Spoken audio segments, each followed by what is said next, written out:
Hello, welcome to the Reloading Podcast here on the Firearms Radio Network. How's everybody doing tonight? Hookham's beating me up already. Normal. Shut up, Hookham. We don't even want to hear it.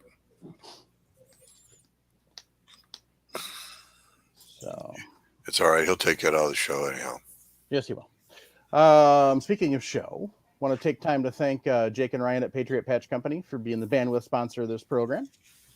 And thank Sean and the gang over at Firearms Radio Network for letting us have a place to hang out every week.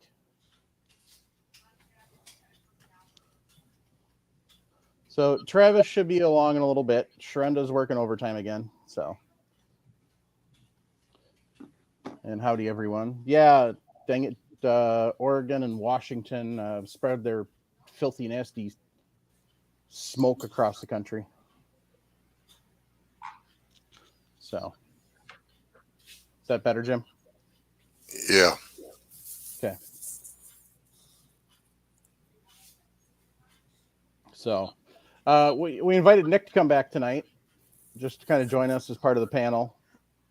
And then at some point in time, we'll have him and his dad back on when they're both free to come and chat. So. What's that crawler about on the bottom of the screen, Michael? It says ask reloading related questions in the chat, and we'll answer them to the best of our ability. I don't know what you're talking about. You have two crawlers going. No, that's only one. See, right there. Mm-hmm.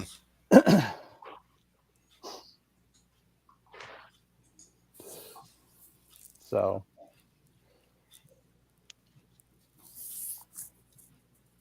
I think. Anyway, to answer Hookham's question, he wants to know who Nick is. This is N. Rowdy off of Discord, Hookham. His dad and Nick were both, Charlie, I believe it is, and Nick were both on the show a few weeks ago about talking about reloading for military cartridges.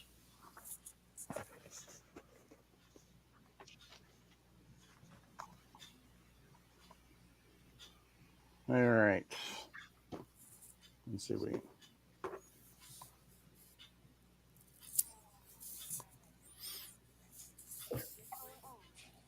Nick, you'd probably do something just about every day with guns and reloading, don't you? I do a little bit. I work at a gun store as a part-time job, so I deal with guns on a daily basis almost. That's like putting a fox to guard the hen house. Putting a guy like you in a gun store. Jason, wouldn't you like to have a job like that where they pay you to take and handle guns? Absolutely. Although I'm pretty sure I wouldn't get a paycheck. Neither would I. I'm fortunate enough my gun store doesn't sell used guns like I collect. So we're all new guns only. So I'm good. My paycheck's safe.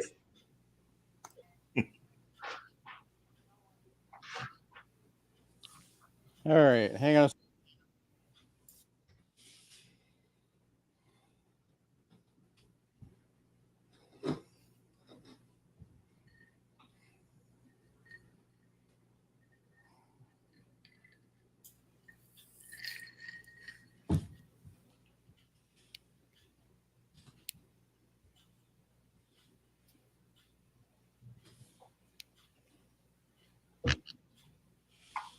Say something, Mike. You're muted.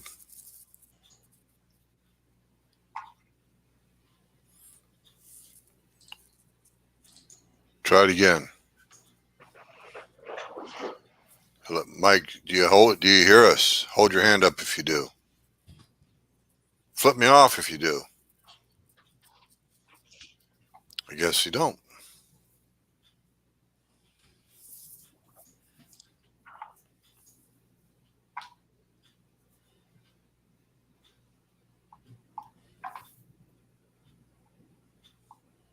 Anyway. Let's see. What's these guys saying? Oh, okay.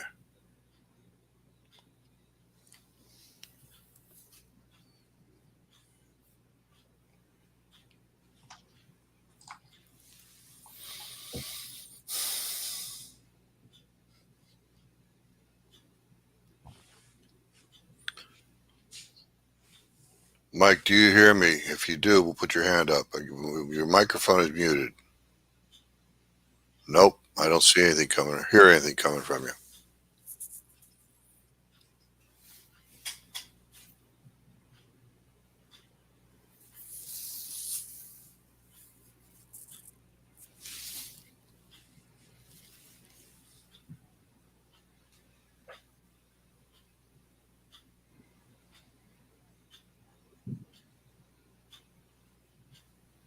Well, since he can't hear us, let's talk trash. Go ahead. What'd you do this week, Jason? Anything? I saw a star this morning. Yeah? First time in a couple of weeks that I could actually see a star, but it was just one. This morning. Oh, that's right. You got hazy skies out there, don't you? We got smoke. We had bad smoke. It's better today. Mm. But it looks like it's going all the way back to Minnesota and Maine from the fires on the West Coast here. That's pretty bad. Say that again? They've gotten smoke as far as Minnesota and Maine from our fires out here on the West Coast. Holy jeez. We haven't had that down here. Fortunately, I haven't had to smell Trumbo BO. yeah, thank God. Kelly Moles has been beating you up, Jason. Who is? Kelly Moles. Oh, is he on YouTube? He's I mean, on Facebook. He's on YouTube in the YouTube chat. I can't read Facebook. You have to tell me. Okay, he wants to know. Kelly Moles asked a question. Is it true that Jason grew a huge corn garden to hide his hoarded reloading supplies? They're in the barn, Kelly.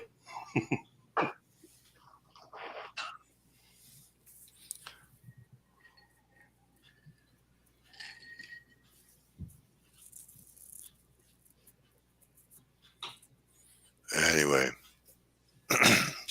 looks like Travis is in the YouTube chat, and Mike had to leave the channel temporarily, I'm sure. But that's why he hasn't added you back yet, Travis. Anyway, no, did you do anything in guns reloading? There you go. He added you back. He added you now, Travis. And there's Mike. Hey, can you actually hear me? Yes. Yes. Do I sound better now? Yes. Okay. Stupid pain in the ass stuff.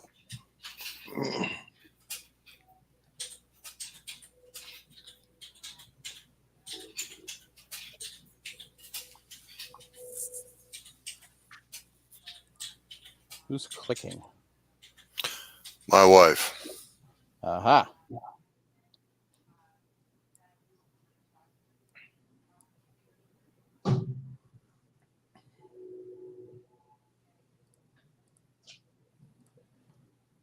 Fabulous. Absolutely fabulous. So, all right, gang. So, did anybody cover what they've done lately? While I was fighting No. with my phone. We did not. All right then.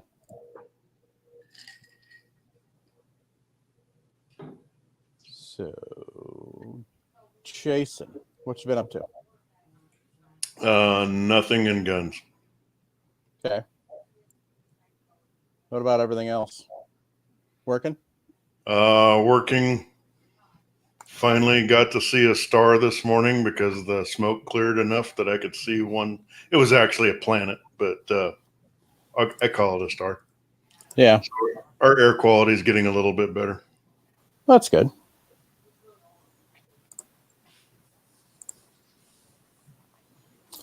Jim, how about you?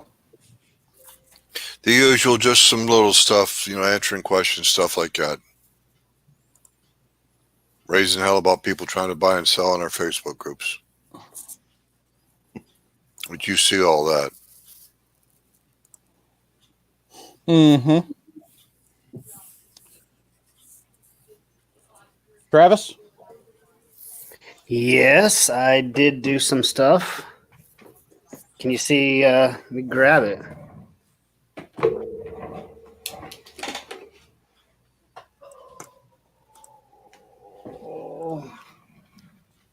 Oh. Travis got primers. Nice. Just running some 9 and some 223. So this is all empty. It's a sad day when you got empty primers. The cool thing, I'm going to talk about this real quick. I'll go into detail on it later. Might even do a video on it. Yeah. I actually got this from one of our listeners. You got one of these, right, Mike? The little chop saws from Harbor Freight. Yep. So this is a 3D printed jig for making 300 blackout. Which jig did you do? Well, like I said, this is a 3D printed one from one of our listeners. Oh, they sent you it. He sent it to me, right? His name's Zach. Okay. We'll go into that a little more later on, but I don't think the other ones, at least that I know of, had this cool feature. He's got a little detent. You can see that little ball right there. So the cool thing with this is this one's already been cut, but you slide your brass in here. If I can Hang on. line it up without, yeah. And then that little detent grabs a hold of your case right there. Okay. That gives you a little bit longer case, doesn't it? I'm not sure what you mean by longer. Okay, what I mean by longer is longer than the final trim to length. Yeah, this should be, yep. But I thought that little detent right there was really made this jig, because you just pop in a piece of brass, the rim right there, the lip gets caught by that detent, chop your brass, push in another one, and Oh my God. And the what? So you just feed straight through. You don't have to feed straight through. The neck will drop drop out or whatever. Yep, the neck will drop out that hole. Your cut piece can carry on. So I'm going to build like a little stand for this, so all the trash will fall out here, and another bin will collect all my cut pieces of 300 blackout, and then I can run them through my 1050 and convert them over, trim them to length on the 1050. But I really appreciate Zach sending this to me to play with. I'm gonna so I'll probably do like a little review video on it or something, because I just think it's pretty neat. It's all 3D printed, made by him. It just bolts right onto your Harbor Freight little chop saw. And I'll tell you what, Zach ought to make a couple bucks off of that gun. I hope he does, for real. Yeah, that's kind of what we're looking at here. But I thought that was pretty neat. And like I say, it's cool when us in the reloading community can come together on stuff and bounce ideas back and forth off of each other and come up with the final product. I don't know. Yeah, so you can see Jim. Yep. Cuts it just right at the neck there. Yep. Right at the shoulder. Sorry, just cuts that right off, and that's all scrap right there. Travis, how much do you have to trim off that case? Do you know? And your trimmer. I haven't. There's really no need to measure. I don't know off the top of my head, but whatever from shoulder to. No. How much? I'm asking you how much too long is the cut case? I'd have to get my books. I don't know that off the top of my head. Okay. But basically all any of us do, like using these chop saws, we just chop them right off at the shoulder, and that gives us ample material that we're not going to end up short. Yeah. That was my problem when I was using that Harbor Freight trimmer. Yeah, if I had like a RT 1500 or something like that, had something bigger than my 1200, I wouldn't even need to cut these. You could just run it through the press, through your trim die, and size it and cut it all at once. but the 1200 doesn't have enough horsepower to do that. So I've still got to cut these down, run it through the size trim die. But this really helps out. And for those that don't have a big trimmer like I do, this is perfect. So like I say, I really appreciate that. And I think it's really neat idea. Good job, Mr. Zach, whoever you are, and I do hope you make a couple bucks off of it. There's a few different versions out there, so I'll have to take a look. I know one of them's got that little detent and ball in it. There's another one that's got a hole that it drops through. There's another one that's actually got 2 holes that drop through. So as you're sliding it along, it's got a small hole that it goes right off the edge of the saw, and then it's got a small hole that it drops through, and then there's another hole for the larger cases to drop through. So I see that one's got the hole for the smaller. Yep. So nice work. Good job, Vanna. Vanna.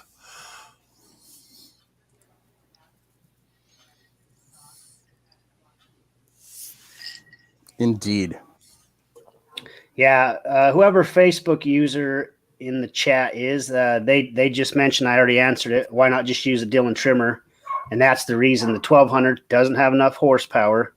The 1500 does. If you were looking to buy a new trimmer, I would skip both of those and go with like a Mark 7 sells. It's a router, and they've got it all converted over. And it's basically the same price as the 1500, but I think it's 2 horsepower. So it's got plenty of horsepower. Oh, and, yeah. And you can run that all day long. Commercial guys, my buddy, he's got one that's liquid cooled, and he can run that all day long, no problems whatsoever. But of course, we're not going to get into something like that. But Why not? okay, I guess we could, Jason, but We could. we definitely could. Yeah, I think Travis wants to get into that. So I did take a new shooter out and let him shoot his AR that he put together. nice. So he was telling me 100 yards was the farthest he's ever shot. So I took him up to to my local gun range and got him out to 350 until he ran out of ammo. But he thought it was pretty cool that he was shooting out to 350 out there. Next time we go back, we're going to shoot out to 600. I was going to say that ought to be pretty exciting for him. Yep.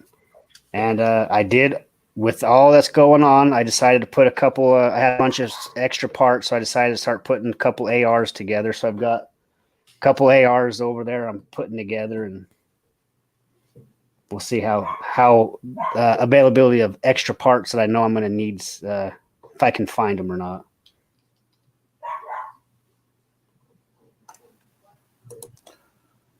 So Nick, what you been up to? Picked up a new rifle over the weekend. Ordered all the dies, reloading brass, bullet mold for it, and a couple of the parts that convert it. You said you picked up a new rifle, new to you rifle. Yep. Well, you forgot one very big important detail. What caliber is that rifle? Well, the original caliber is 10.4 by 38R, which is originally a rimfire cartridge, also known as 41 Swiss. Yes. And it's a 44 Magnum bullet, so using 44 Magnum loading information is going to be nice and easy, and got to convert it to center fire. So, are you trying to say you're going to reload for that rifle? I am. I don't own a gun. I don't shoot. You said that last time you were on the show. I like that. We were talking before the show off the air Nick, tell me again the particulars of that load you're going to run, not the powder for recipe, but the velocity and the bullet weight, all that. So I'm hoping to reach. It says in the book around starts about 950. I'm gonna start there. Hopefully, I can get up to about 1050, 1100 feet per second, pushing a 310 grain is my hope. And a rifle that heavy, 10.5 pounds, that'll be a nice mild load. Oh yeah.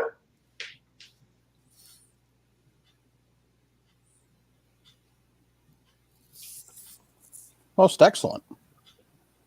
Mm-hmm. So we have a question from the Aussie, or one of the Aussies. First, they were complaining about the timing of the show, that we need to be a little more Australian friendly. My thought is you need to get on America's time frame. Come on. There you go. There goes another sponsor. But on a serious note, Hunt Shoot Off Road wants to know, I have a question about his 750 dropping, Dylan 750 dropping powder. Someone mentions a powder bridging problem. Is there a solution? I'm not familiar with this because I haven't seen the 750s other than at SHOT Show. Well, so what exactly is the problem, Hunt Shoot? Are you just getting inconsistencies? Are you explain a little bit more? He's not with us right now. Oh, dang it. Yeah, so if you have, same for you guys, you got the 550, you got the 650, 750, 1050. The powder measures are all pretty much the same exact thing. The 450s, if you remember, they were kind of more manual. I can't remember exactly how it operated, but it had like the case goes under, then you would pull the handle, then you actually push the plunger. If you guys remember that. I can grab one of my powder hoppers behind me if we need to and look at it, but we need to know what more. Here's more to this than what he's saying. Well, is it possible the powder can bridge inside the chamber where it drops into the cartridge? Well, that's what we're asking is he just getting inconsistent powder throws? Is he not getting any powder throw? Like, what exactly is going on with this? Right. Okay. While you guys talk amongst yourselves, I'll grab a powder hopper real quick. It sounds like if he's using, go ahead, Travis, if he's using extruded powder, that would definitely bridge in the small chamber, but that's loading rifle cartridges. I agree with Hookham's comment. He doesn't have any problem with his powder measure on his 750, but he's not using rifle charges either. Jason, I know you have a 650. What kind of powders do you use? Flake powder, ball powder? What do you use? I use extruded, and man, it's been a while, but I don't remember like major inconsistencies. But Hunt Shoot Off Road also said he was using Trail Boss. There you go. Is that extruded or is that flake? That's tubular powder, as I recall, or like a Cheerio, like a donut powder. Okay.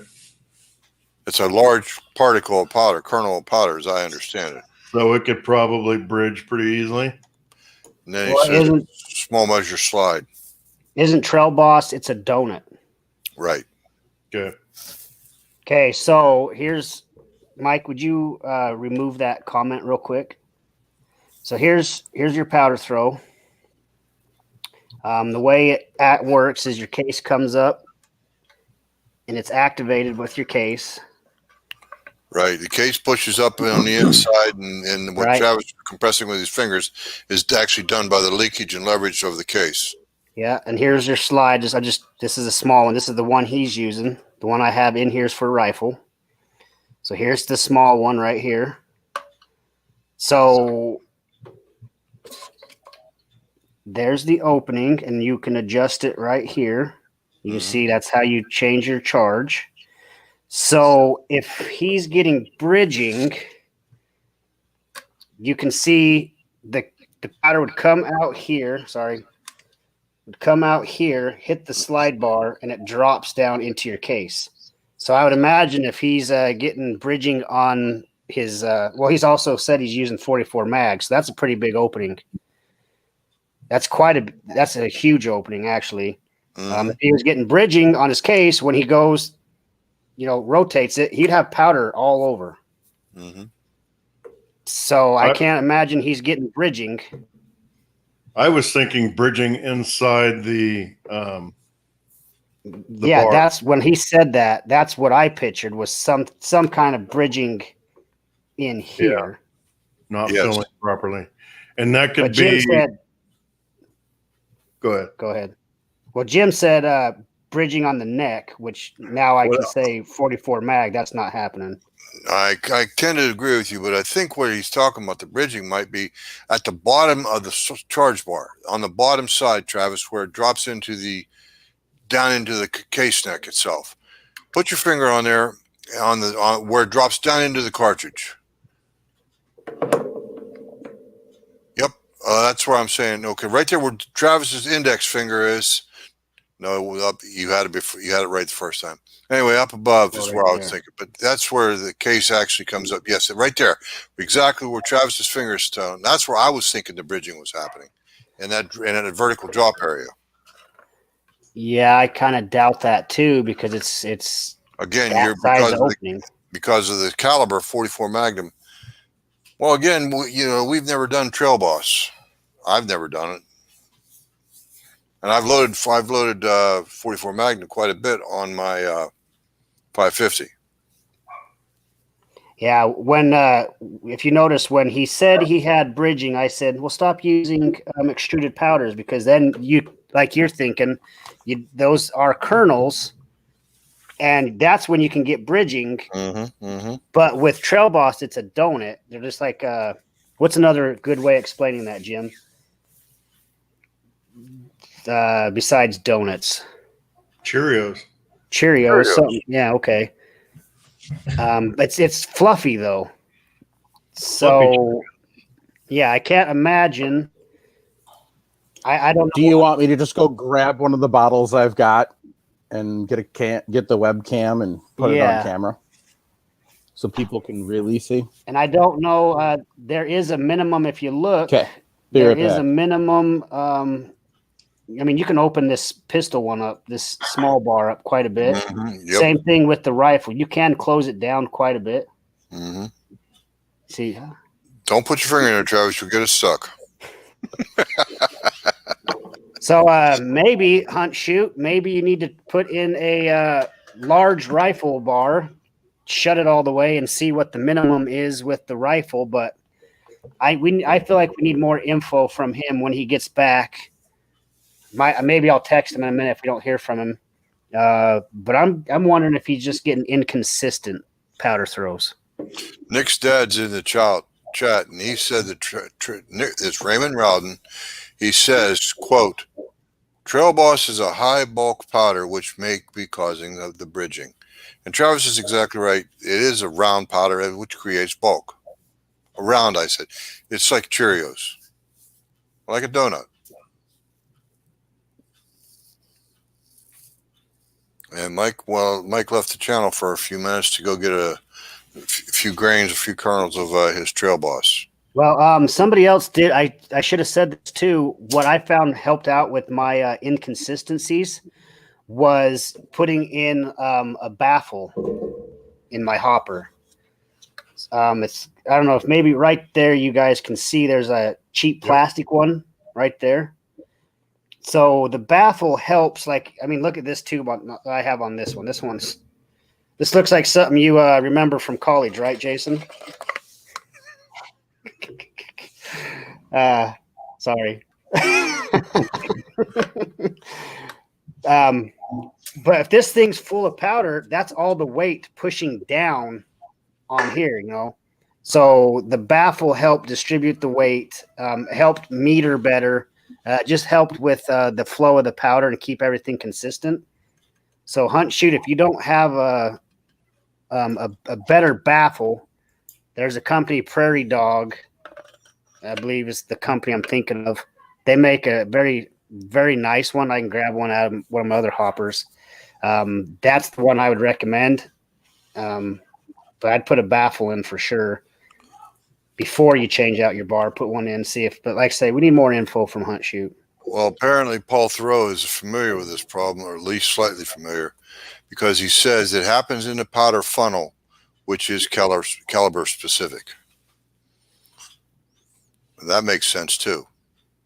Because the top of the powder funnel, or the drop tube that you change, that's got a funnel in it. If you round off that inside sharp corner, it may help the bridging a little bit.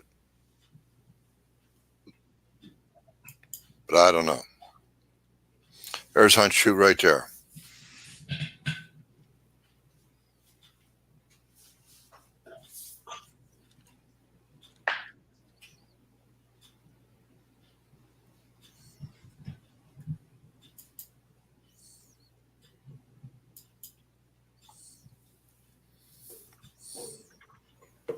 Well, Hunt Shoot, he commented, I don't know exactly what he's referring to, said, does the drop tube rotate?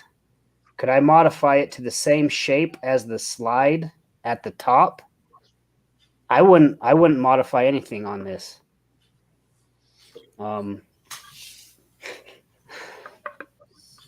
It's okay. He's Hunt Shoot. When you watch this, you're going to be very disappointed. He says, I look forward to rewatching this. Travis appears to be displaying a very thorough explanation. We're just more dazed and confused. But I say, maybe someone type something to him and ask him to explain more of what's happening. I could tear this completely apart if we need to, and take a look and see what's going on inside. But literally all it is, if you guys can see, I'm holding up this. You have this drop tube. That's the same diameter. Yeah. He just said it's falling out as the shell plate rotates. It Okay. is in his funnel. So somehow it is getting bound up here and rotates, and it's all falling out. Okay, and also he did mention he's got static in his plastic hopper also earlier. Okay. Used dryer sheets will help with the static. So 44 mag, that's a giant opening. He is somehow getting but I didn't say this. In your die, you do have a funnel in your die that this isn't what hits your case. There's actually a funnel in here. So that funnel is cone shaped for the most part. So I guess he could be hanging up in there. So I guess first he's got to check, make sure he's using the correct funnel for that 44 mag.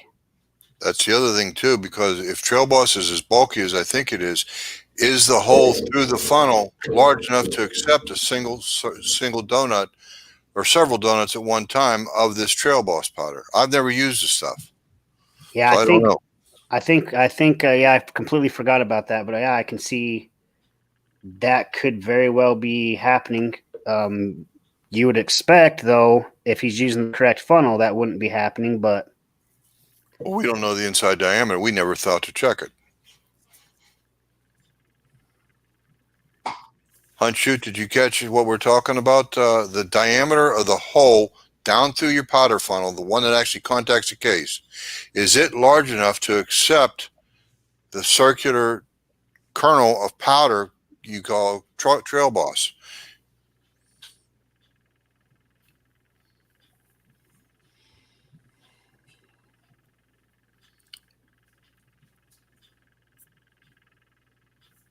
I'm thinking he should at least clean it out really well, make sure there's nothing stuck in there or a buildup of any sort. Well, Paul also threw out another additional comment, and along the lines of exactly what you're talking about, Jason. Go ahead, please. To check for residue and make sure it's clean. And then the other thing I would do is I would polish it. That's not a bad idea. I wish I had my die. I mean, the powder funnel. I'd measure it, but I just not quite understanding why that powder's getting bridging in there. Okay, we have an additional comment from Paul Thoreau. You want to read it, Jason? I use Trail Boss with no problem on my 650 XL, Okay. and the 750 is the exact same as the 650 and 550, right? Isn't that what Travis said? I don't know about that, but I do believe this the 550. Oh, excuse me. The 750 and the 650 are essentially the same, but the reason why they renamed it to the 750 is because they use a 550 priming system. Okay. I could be wrong, and someone's going to correct me in the chat if I am. I bet you're right. But I think I'm right. That's what I was hearing. That's just chat stuff I've been told over the last several months. And Mike is off the air, so our show is sort of stuck.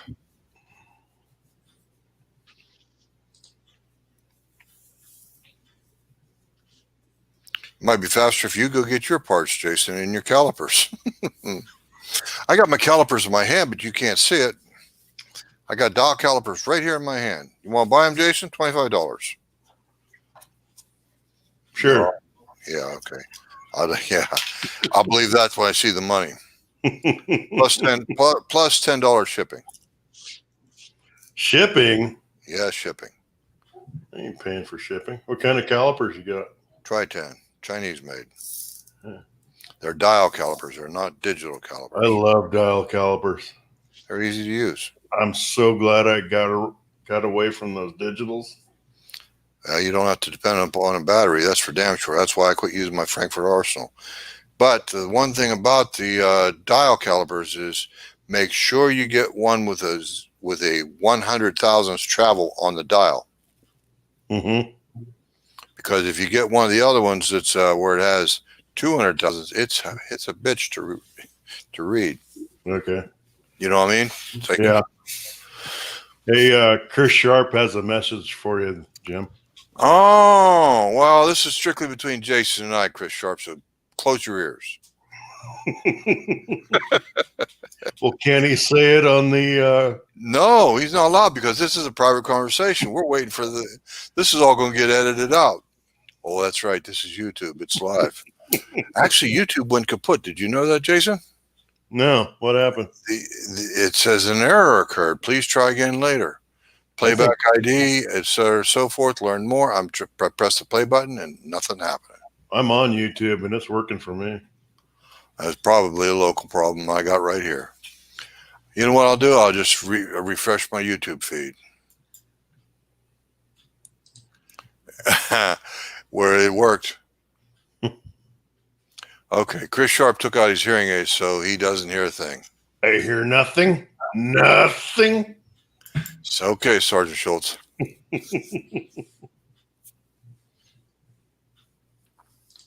No, these are nice. This is a nice set of calipers. Gen Champ Jr., the spring on his powder bar, that's the old school safety return.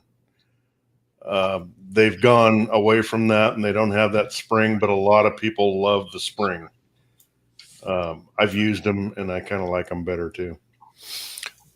Actually, Jason, I use the fail-safe, the hook that goes from the bottom of the powder measure down to the shell plate. Mm-hmm. You know, the fail-safe system. I've actually put the spring on there, but it's a little too much. Right.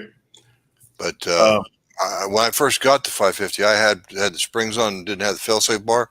Mm-hmm. Boy, a couple times that thing snapped back after it hang up on a kernel of powder, and man, the mess it didn't make. Yeah. And I understand why they did it, because you could literally double charge if something got stuck. Yes, sir. Absolutely. Where the fail-safe rod is, it won't let it cycle again. Mm-hmm. So I get it, but I like the feel of the spring. The feel of the spring makes it a little nicer. Jason, do you remember Jason Bauer?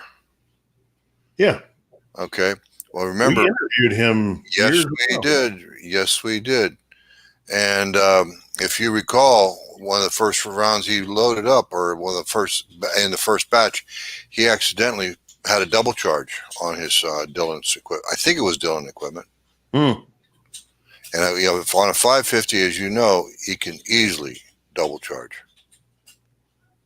Right. without the fail safe. Right. Okay, CSR Industries has a question. When sizing cast powder coat bullets and need to go down in size a bunch, do you take it in steps and do you lube bullets? The answer to both questions, CSR Industries, what I would say is a definite yes. You don't want to try to size all that mess down at one time. It'll be too hard on your press equipment. It also, Jim, I thought they only added like a thousandths or maybe 2 thousandths thickness on the powder coat. I think he's talking about drawing the bullet down, like from from 357 down to 327. And need to go down in size a bunch. Oh, okay. Gotcha. Yeah.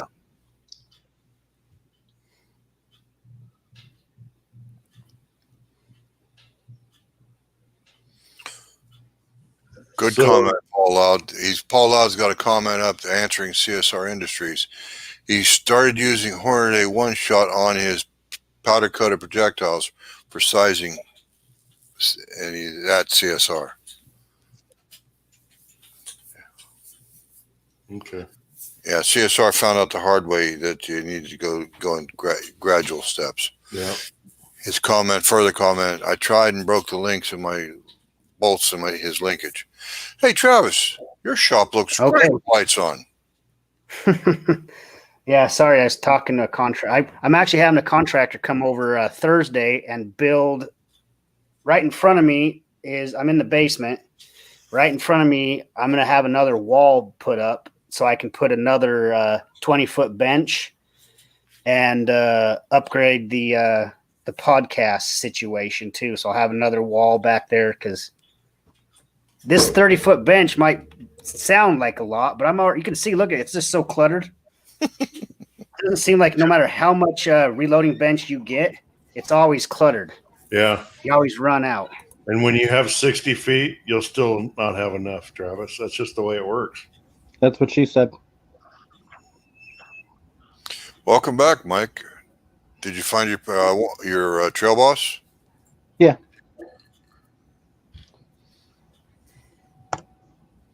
And there's Travis's fireball.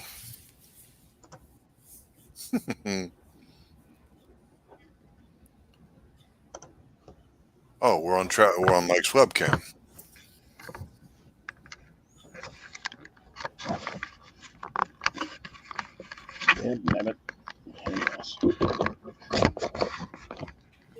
Well, while Mike's trying to get that set up real quick, I'll show you.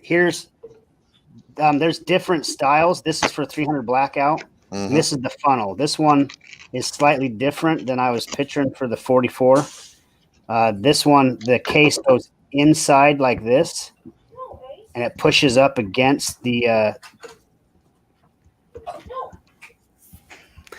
powder dropping system. I know what you're saying, Travis. Yeah. No, I just got the little guys getting into stuff in front of me. That's okay. Well, it's if you can, Travis, if you have a 44 Magnum drop tube, that would help. If you don't, then we understand. Oh, okay, you don't. Evidently, you don't load that cartridge. That's fine. Okay, Mike's got some donuts on paper. Mm-hmm. Put Mike, your fingertip down there, Mike. Yeah. Holy cheese. That's almost a flake powder.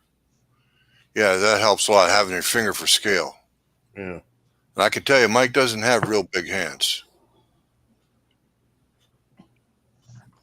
Mike, put a pencil eraser. Do you have a pencil eraser or pen tip down there?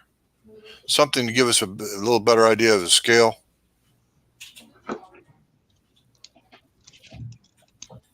Ballpoint pen or some kind or another. Yes, exactly. Needle nose pliers off his Leatherman. That's tiny. Yes, sir. Yeah. don't get why it's bridging. Then there's got to be an issue. Yeah, I'm wondering if hunt shoot double check for us. Make sure you're using the proper powder funnel. Like I said, there's a couple different, and you can actually get aftermarket ones that work better than the Dillon ones. But this one right here, you guys saw, it's more wide open. For the pistol, they're cone shaped, and they actually kind of flare out your brass a little bit too.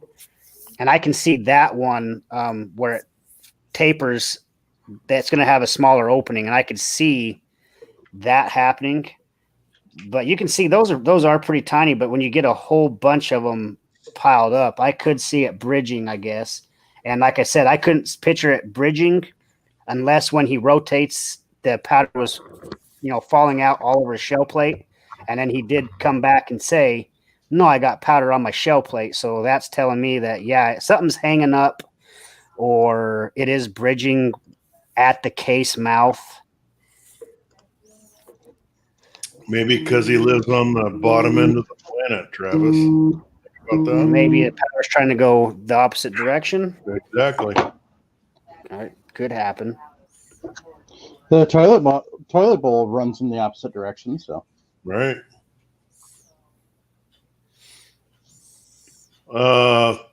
So we got a new guy, Arthur Putman. New to reloading and getting gear up for retirement. He's been loading 223 to start with and got that down pretty good. But now I wonder about doing either 9mm or 38 357. Got a Smith & Wesson Model 29.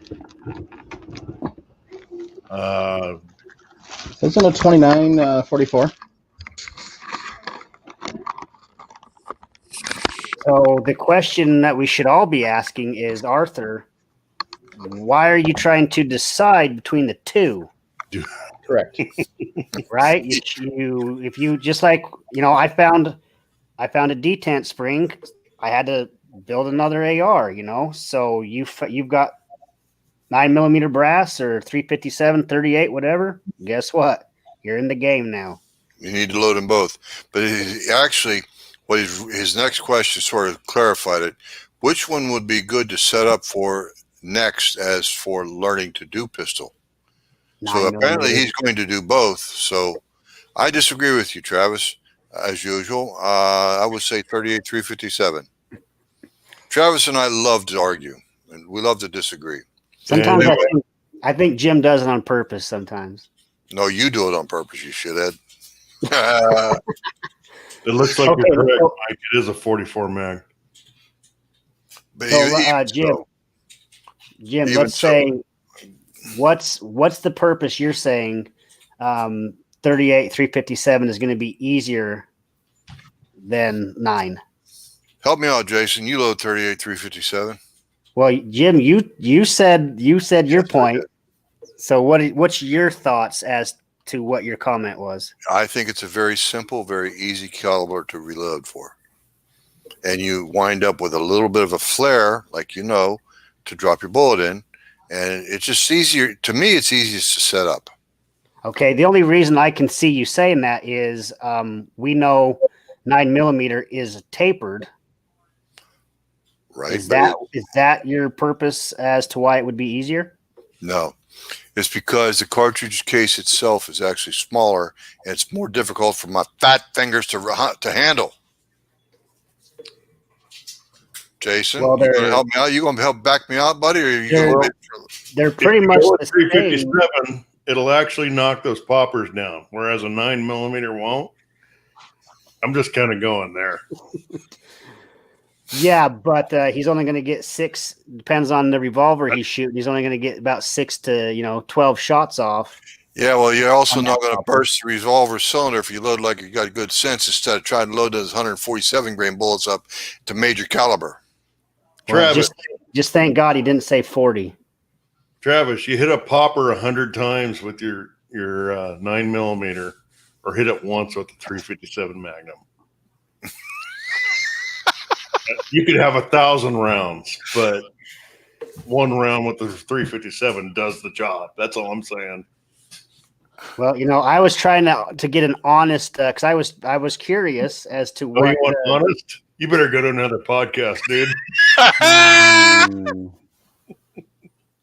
Yeah, see, Paul Nelson, he's the only one out of this group that has anything useful to say right now. In other And words, you that's disagree where with I me thought again.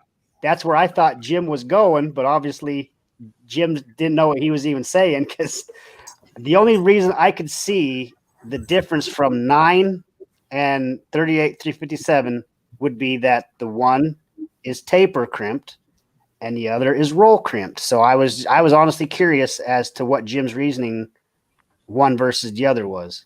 Actually, 9mm does get taper crimp, and 357, as you know, 357, 38 both get roll crimp. And Jason's exactly right.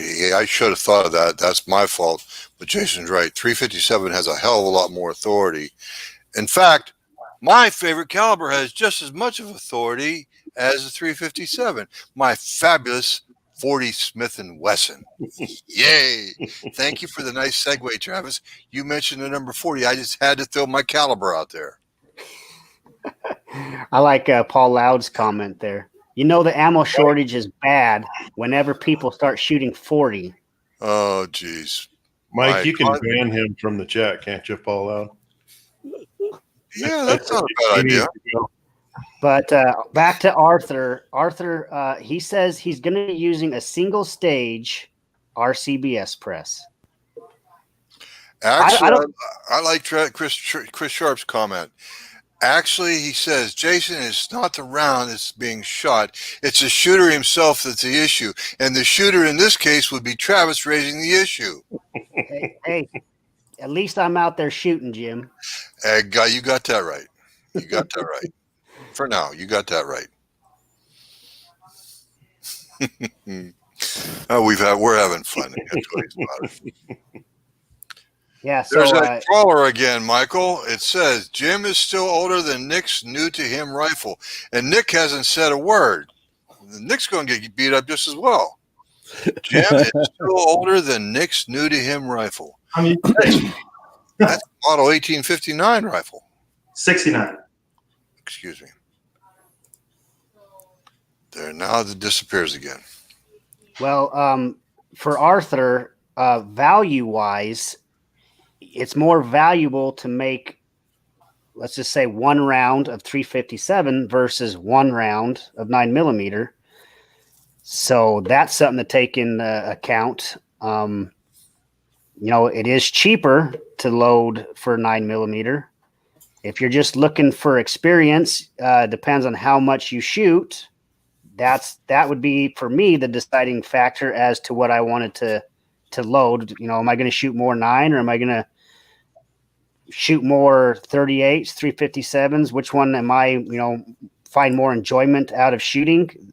To me, that's kind of plays in more than anything. Troy Compton's in there stirring it up too. We got him going tonight, guys. We're doing a good job.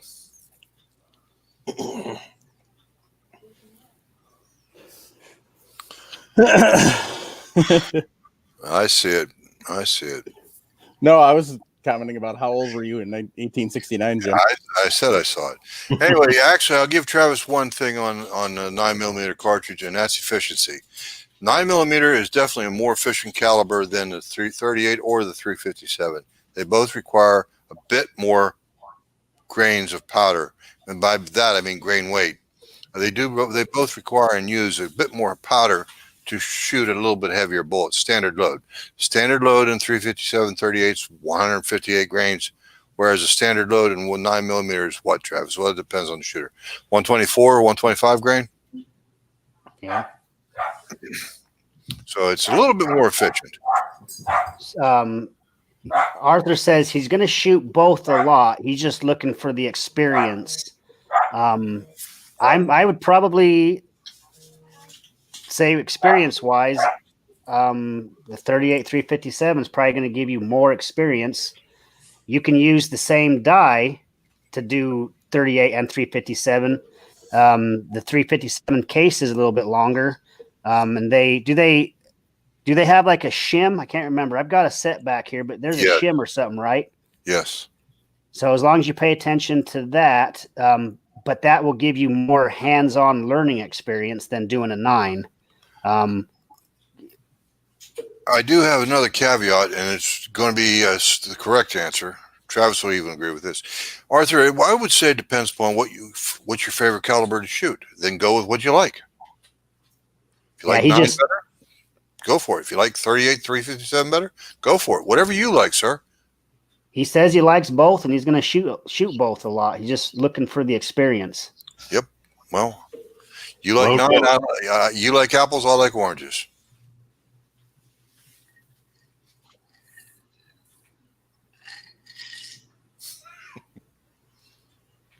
Eat bacon. Why has 40 lost its appeal? I don't see any obvious reason. Am I missing something? In the case of Travis, it's because he has weak hands. Actually, there's another good one here. Brian Spence puts a comment up. 9mm, he didn't use the term 9. It's also 9 efficient at being the very first round to go missing when people freak out. In other words, it disappears from the store shelves. It is. Yeah, like I was saying, just offhand, Jason, you shoot 38s. 350. I know you shoot a manly caliber. Okay, we got it. When you go, I know you probably haven't gone to the store and bought some lately, because I haven't bought any ammo myself. But what does a box of 357s cost? No idea, Travis. I'd have to look that up. I would imagine it's got to be 24 plus. We get And I know $12 a box for 50 $25 when we have it. when we have it. Yes. So we are in a dry time for ammo. So 9mm, you could used to be able to buy it for like $12 a box of 50. I've seen it now up to $18, $20 a box. So like I was saying, value wise, it's going to be more effective for the experience and the loading time to make those 357 rounds. So Nick, Yeah. what's your stand on 40? Well, I have a 40, but it has a 9mm barrel in it right now. So Nice. do I. And mine's a Glock 23. My dad bought for me when I turned 18. Didn't care for the 40 right away. Put a Lone Wolf barrel in it. Probably going to put the 40 barrel back in because I can get 40 still at work, ammo wise, and start shooting more 40 right now. So Yeah, a guy at work was trying to sell the sub 2000, and I said, "Hey, 9mm, right?" And he said, "No, 40." I said, "Get out of here." You just don't know what's good. I said, "I don't want that. Get out of here." Travis, your buddies over at Cheaper Than Dirt. You'd be expensive than hell. They're selling. Oh shoot! I pulled up 357. And now they're showing me 40. Sorry, Well, what's a box of 40 going? a 50 round box is $54.89. Ouch. Yeah, they're also selling Anderson lowers for $200. Yeah. Just in case anybody doesn't know, Cheaper Than Dirt are dirt bags. Just in case you didn't know that. Paul Loud put up a comment that he saw some 357 Magnum on Gunbroker for $80 a 100. Mm. That's 80 cents a piece.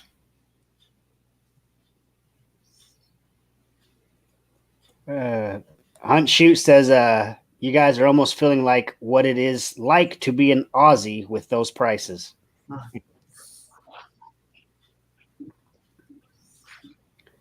So I don't even know where we were going with this. I mean, it seems like we got off topic way early on. What were we? Did we finish up the talk on the? Yeah, we finished that up. Travis, have you read The Crawler? It's kind of funny. It says something really profound. Sorry, I didn't hear what you just said. Okay. I said nice. Crawler, Okay, I see that. The Crawler is really right on the money. It's got something very profound that you ought to take and pay attention to. I'm going to need to see evidence. I'm going to need to see any of you guys on the panel out shooting these deadly 40 S&Ws on steel. You get us some video evidence. It's coming. I'll work on that. It's coming. Excuse me. You got a detractor out there, Jason. Paul Loud's taking you to task.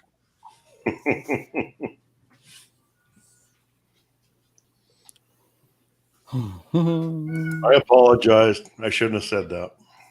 No, he's giving you hell for just mentioning CTD. Mm-hmm.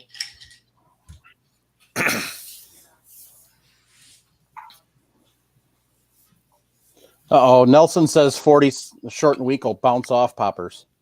Even 22 rimfire, even 30-06 one will go through them. Yeah, that 40 will bounce off a popper and put your eye out. And You don't 9 want millimeter that. won't knock the popper Damn it, over. Ralphie.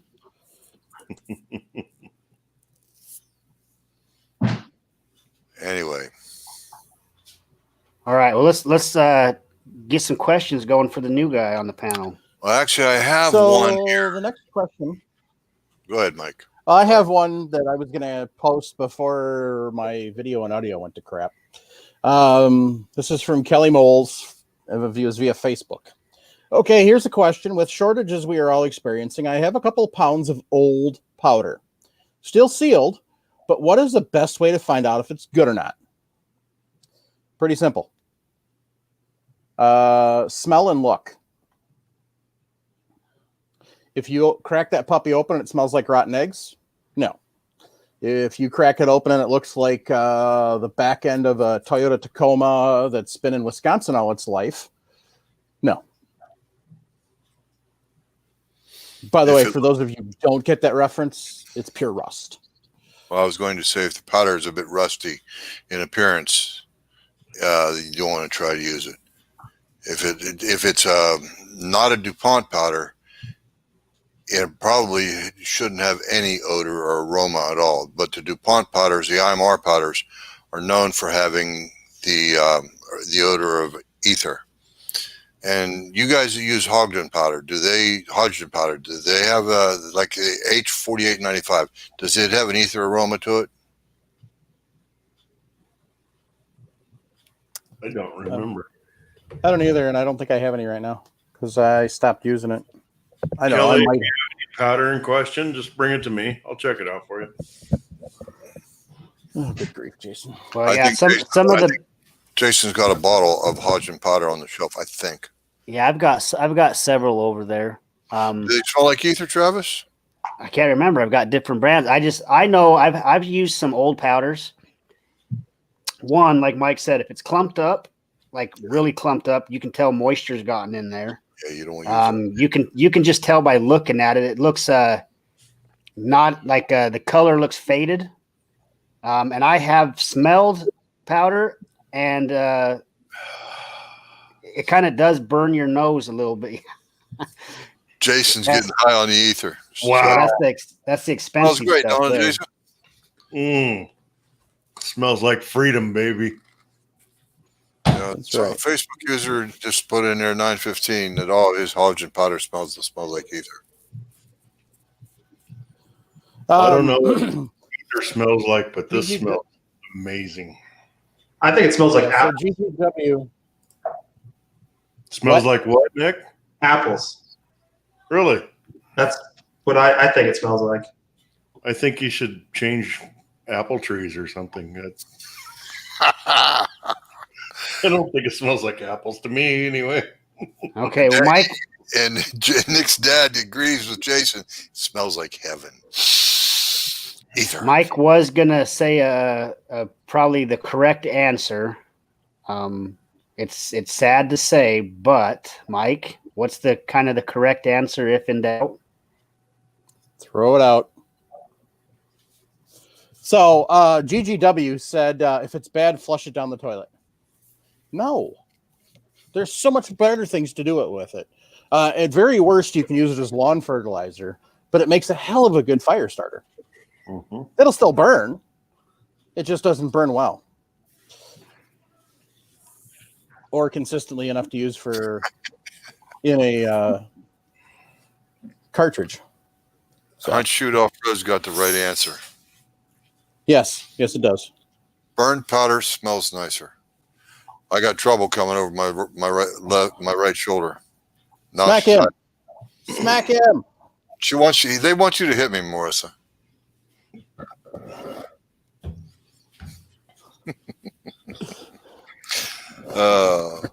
Arthur Putman, what is normal shelf life on powder? That No such depends thing. on how you're storing it. Correct. Store it in your house where the environment's controlled. A long, long time. Yeah, you're right. Do you smell ether, Travis? Do you smell starting fluid? No, so I've got I don't even know how old this. Okay, right here. 1973. Hodgins 8380. It's almost full. I'm looking at it. The color is very nice and dark, like all my other H380. It's not clumpy. I don't have a pronounced smell though. I mean, it is kind of a sweeter smell. I honestly would use this. I've used a lot of older powders.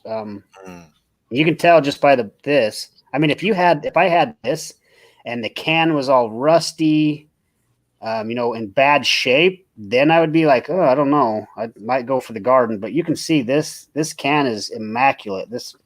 You can see the paper still is all glossy.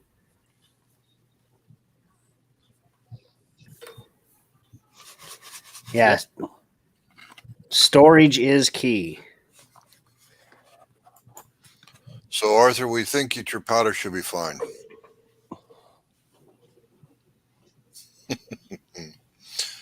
Thanks, Chris. Appreciate the backup, buddy. You're a turd bird, too.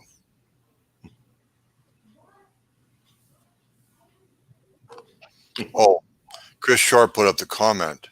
Travis wasn't born then, but Jim was in his 50s when powder was made.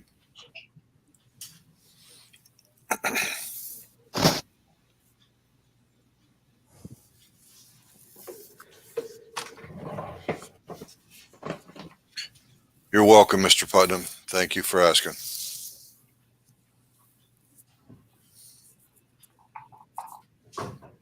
Mike, why don't you put up the correct caller, please? It helps the newcomers. Sorry to take your fun away.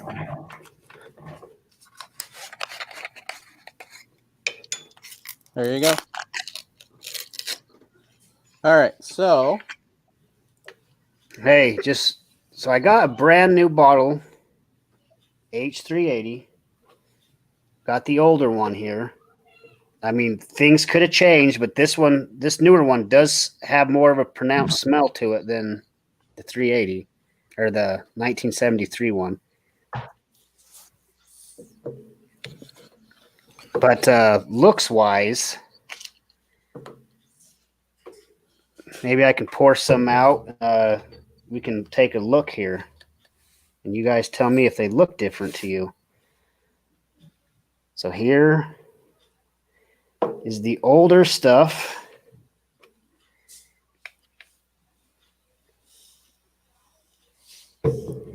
Here's the newer stuff, and I can tell looks wise they do look different. But it's the opposite of what I would have thought. The older stuff is way darker. Let me grab the camera and you can take a look. Newer stuff probably has more graphite on it.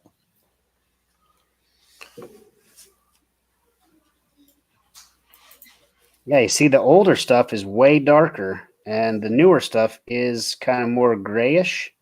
Yeah, I would say the newer stuff's probably got more graphite on it. Travis, light it with a match and let's look at the flame pattern. Okay, let me scoot the original containers a little closer before I do that. Perfect. Right. You got an open container of gas? Well, I am going to go cut some trees down tomorrow, so I do have a bunch of gas on hand. That's actually kind of interesting, though. I would have thought the older stuff would have looked grayer, but you're probably right, Mike. More graphite. But I still would have thought more graphite would have made it darker. Graphite's lighter, so Okay. So amazingly enough, Chris Sharp actually made a decent point for once. And said, Arthur, always store your powder in the original container too. Correct. Yeah, that's a good point. Let me show you one thing. Let me grab one more thing, and I'll tell you this is where I'm frugal, and this is where I would not go.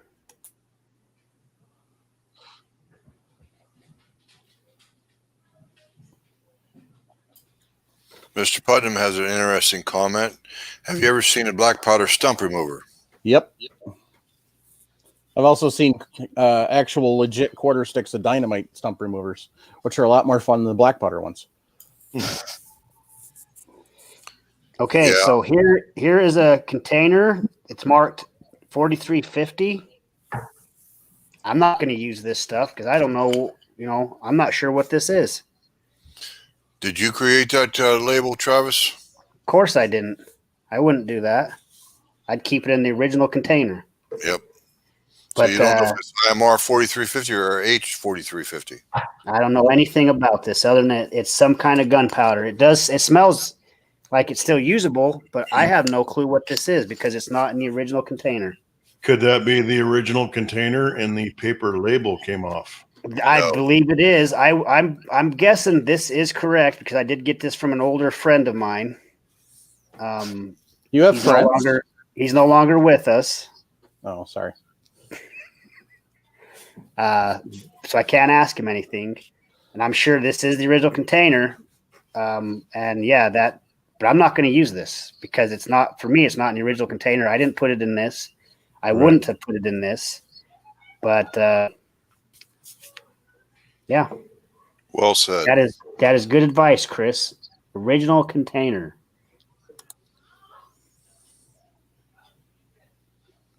Where'd your fireball go, Travis? He is upstairs right now causing all kinds of havoc I can hear. Here's the funny thing. I've got 4 kids. 3 of my first 3 very mellow, calm kids. This last one, he's got all of the he is a fireball for sure. I'll just say that. He's going to be the fun one growing up. He's going to go raise hell with dad. Yeah, he's a fun kid though. All right.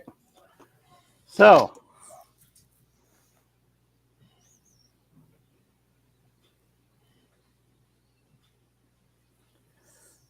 all right.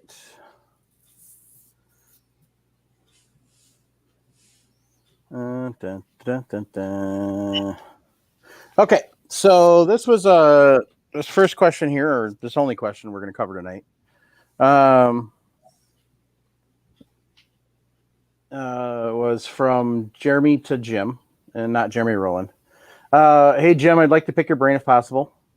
I have some Barnes TTSX 110s I'm wanting to load for my 300 Blackout for deer.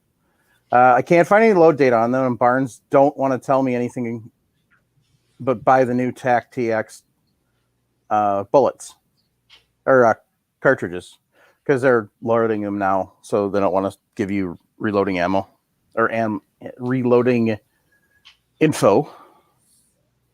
So I'm not so much charges. I'm not so much worried about. I can find that out, but I'm looking for a good seating depth for my COAL to start with. The Barnes bullets are longer, so they aren't the same as my VMAXs. Any advice? That I misunderstood the conversation at first when Jeremy asked me this question, and I told him to start off about 15 thousandths from the rifling. That's what I would do. And then Jeremy said, "Go ahead, Mike." Excuse me. Well, that's the problem with the short 110s. I can't stretch them out that far. Not enough neck to hold them. Then when I seat them where I have a good crimp, my max load is almost compressed. I didn't have much of an answer after that, to tell you the truth, because it never occurred to me that the bullet was too short. This is a 300 blackout, guys. Remember that. This is a 110 grain bullet. It's a very, very short bullet, and he's using it in a rather moderate cartridge. That would be the 300 blackout. Travis, you shoot 300 blackout? Quite a bit. I do a lot, yes. So hold on, let me just get caught up. Is there no load data for what he's loading? It's not load data he's looking for. It's a seating depth that he's looking for. Right, but the load data would have the seating depth. Well, again, I don't know. I haven't looked at a reloading manual for that cartridge. What bullet is he using? 110. Let me read that again. It's scroll down. He's using a Barnes TTSX 110 grain bullet. It's a shorter bullet. Remember, it's 30 caliber, but with a 110 grain bullet, you don't have a lot of length. Yeah, that's actually a very good projectile he's using too. Mm-hmm. Yeah, I'm sure. Barnes bullets, they make great stuff. Mm-hmm. But Hornady, hold on. What did you say also? You said something about Hornady, because Hornady also makes 110. So did you say something about he made a comment that he does use Hornady 110s and they were seating different than the Barnes? He said, quote, the Barnes bullets are longer, so they aren't the same as his VMAX. That's all he said about the Hornady bullet. Okay, well, here's a good just trying to figure out how to word this and not get anyone in trouble. But let's just say the 300 blackout's pretty forgiving. The 110 from Hornady, I know he said, but here's just give an example. The 110, its overall cartridge overall length is 2.050. That fits right down inside of the AR magazine, correct? Yeah, with a lot of spare room, yes. So, I mean, like I say, the 300 blackout is very forgiving. You're going to be able to you can check that from some guys running the 150 grain Hornady projectiles. I remember when the blackout first came out, people were taking the 150 grain projectile, and it has a crimp ring on it. And people were arguing, saying, well, I need to seat it to the crimp groove on the projectile. The correct seating depth was seat it longer, but there's a big debate back and forth on the seating depth. And people were varying that quite a bit, seating to the ring and seating to the recommended length. I'm just saying, I'm just throwing it out there. The 300 blackout's very forgiving. So do with that info as you will. Well, I'm going to pass this information back over to Jeremy because I still have contact with him, and I'm going to. Okay, Jeremy's final comment is that he would love to find a pill that doesn't blow apart on impact.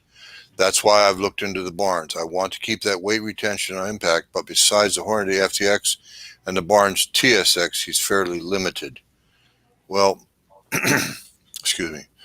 I'm going to make sure that Jeremy, I will refer this over when we get done with the show.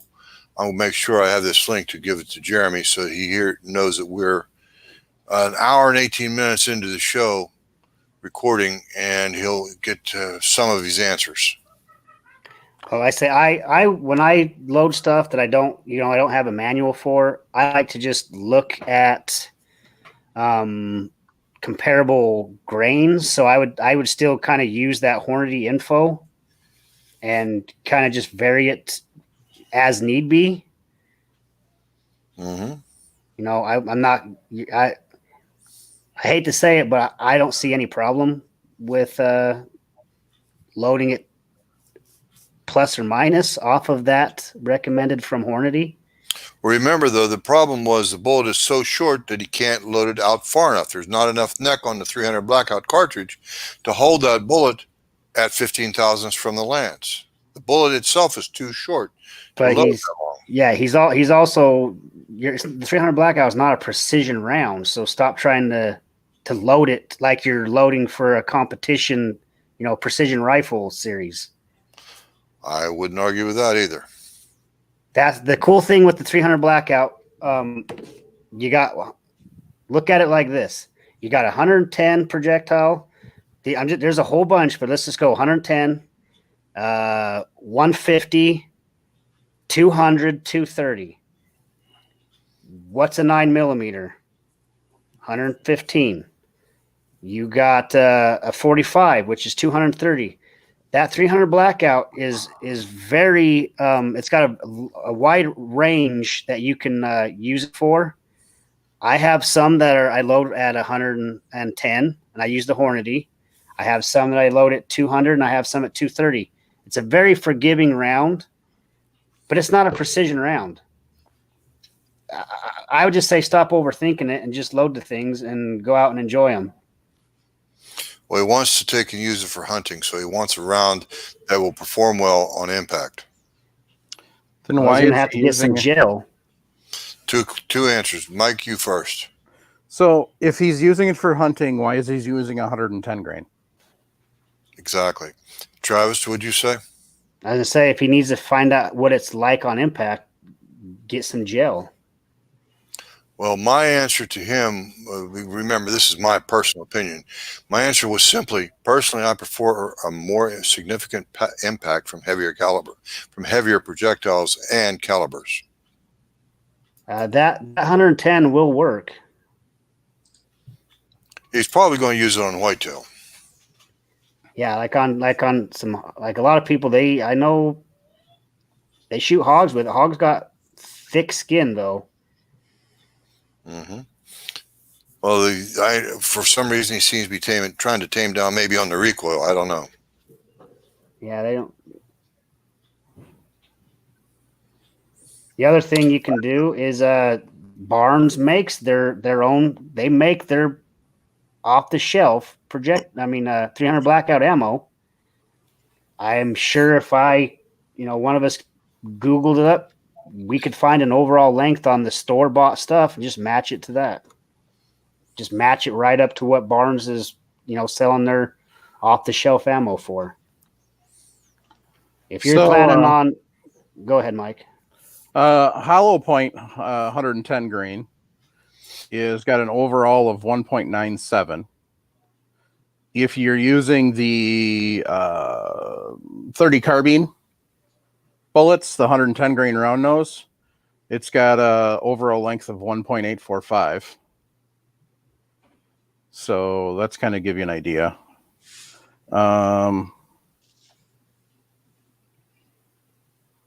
But I mean, the overall length on these is all over the place depending on what bullet you're using. You're talking anywhere from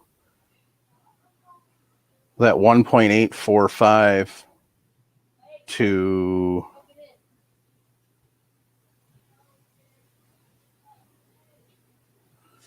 2.25. Looks like is the longest. Yeah, like I said, that 300 blackout, it's got a wide range that you can load for, and Mike's kind of looking at that right now. There's really no perfect answer.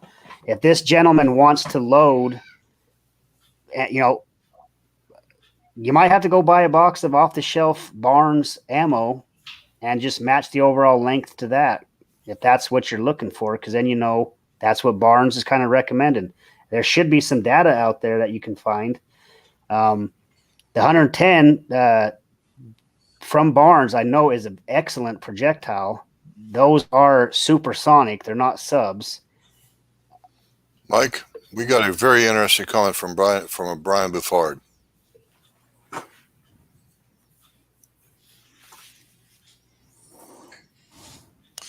And his comment is that 110 grain TTSX is made to expand at 308 Winchester velocities. If he wants a 110 grain hunting round, he wants the Barnes TAC-TX rounds made specifically to expand at 300 blackout velocities. Like I said, More robust caliber, more robust impact.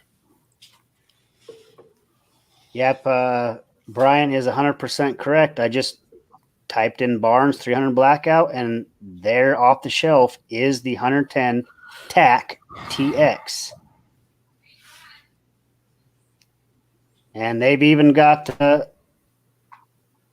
right off their website, you can look, they've got some gelatin that they fired that into.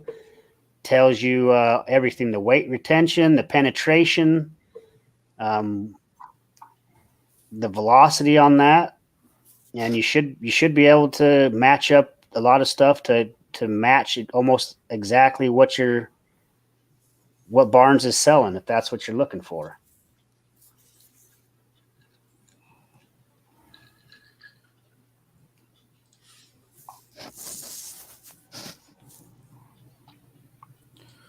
So I guess my question, I'm thinking that he probably is thinking going with a lighter bullet will get him some more velocity. Yeah, he's trying to shoot a lighter bullet and shoot it at higher velocities versus going with a sub, which I would say is a good idea for what he's looking for. When you say sub, I assume you mean subsonic. Subsonics, yeah. Usually the 200s, the 230s, those are all going to be subsonic. 200s, 230s, 240s. That would be a more significant impact. I would rather shoot something with these higher velocities. Oh, that's up to you. These from Barnes, this is what they say. The bullet profile ensures flawless function and feeding in AR-style rifles. The cavity provides a rapid expansion, devastating energy transfer, and an excellent choice for whitetail, hogs, and defensive initiatives.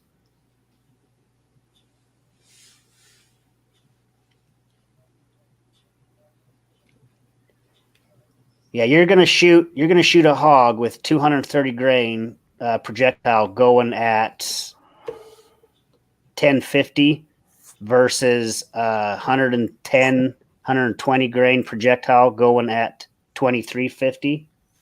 I'm gonna go with the 2350. Mike, there's another good one. CSR Industries puts up a comment. Subs won't expand. He knows from experience, at least on hogs. And hogs are been reputed for years to have a very thick, tough skin. Okay, you have high speed, lightweight bullet that expands. I need your consent on a few items to continue. Whatever, phone. uh, And then you have a slower, heavier bullet that doesn't expand, but they've still killed buffalo for years and whatnot. So explain this to me. What, Travis, in your mind, what's the purpose of the higher? Well, there's other factors going on besides that. With the higher velocity, you've got more. Crap! Now I can't think of the word. Kinetic energy? Well, kinetic energy, but it's the once it enters your cavity, the hydraulic forces. Crap. Someone will say something here in a minute. Okay. But you're talking like a 45-70. That's what they used to shoot buffalo with, was an old 45-70. so Jake, if you, you're starting out with an expanded bullet. That's the thing right there with the buffalo. And they were shooting even bigger calibers, 50, 70, 50, 90, 50, 100, 50, 120, stuff like that. And the big bullet is going deep, and yeah, like Hookham just said, and they've been using that bullet for a long time. But Roy Weatherby subscribed to the lighter bullet going really, really fast. to a point. Right, but like I said, it depends upon the shooter. Bullet placement is king. Yeah. Ain't no argument there. If you argue with that one, anyway. so And Travis, the word cavitation is up by Raymond Rowden, and Chris Sharp also got a good one in. He's out asking you if you're talking about hydrostatic. That's Chris Sharp's. I was just looking for it. That's exactly what I'm talking about. Once that hits, it's the hydrostatic shock. It. So now If you you've seen slow motion videos. That doesn't matter. Lightweight bullet going that fast. Once it enters into something, like if you've all seen gelatin get shot, you'll see that gelatin actually just. I mean, it's so fast we can't see with our eye. Slow motion cameras, you see it, and it widens way out, and then it comes right back in, and that gel does, and that's called the hydrostatic shock, or like Brian said, hydrostatic transfer. It's transferring so much energy that's what does a lot of the damage. It's not actually just the projectile itself. Oh my God, we've got a miracle on Earth. Mark Hookham, 09:42 p.m. Oh, damn, I agree with Jim. Bullet placement. Good grief. So Craig Vaughn, he's got an actual box of the 120 grains that he can measure and put in the chat. But I say I wouldn't worry too much about this. If Craig posted that overall length for the 120 grains, I would personally look at the 120 grain measurement, compare that with the Hornady VMAX measurement, and kind of choose something that I felt comfortable with. Yep. So I found on one of my reloading apps for the 110 grain VMAX from Hornady. 2.050. Yep. Yep. And then they're saying for the Barnes TAC TX, which I know it's not exactly the one he's using, 2.250. So 25 thousandths difference.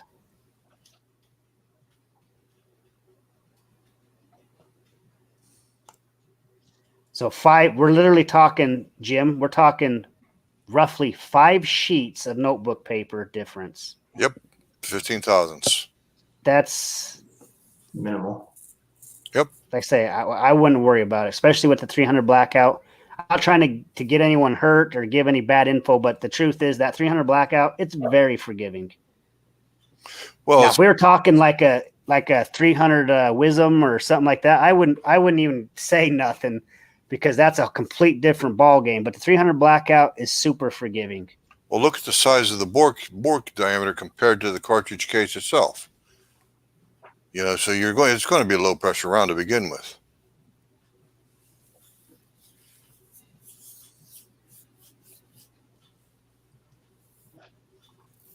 Paul.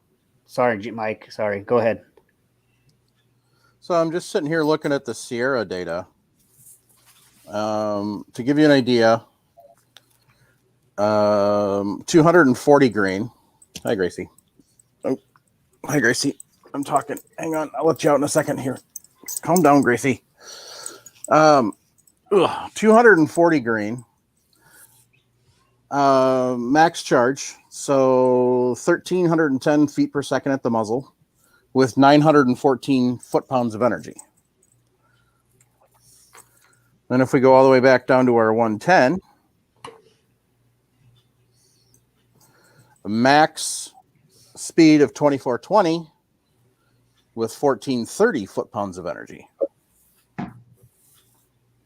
So what did you say the 110, the max? The max, Mike? Max speed is 2420. Max energy is 1430. Yeah, that's pretty much right what Hornady's claiming too. Theirs is for 110 is 24 feet per second, and they have 225, and their max is 14 is the max. Yeah, and that's a cooking for that heavy of a load.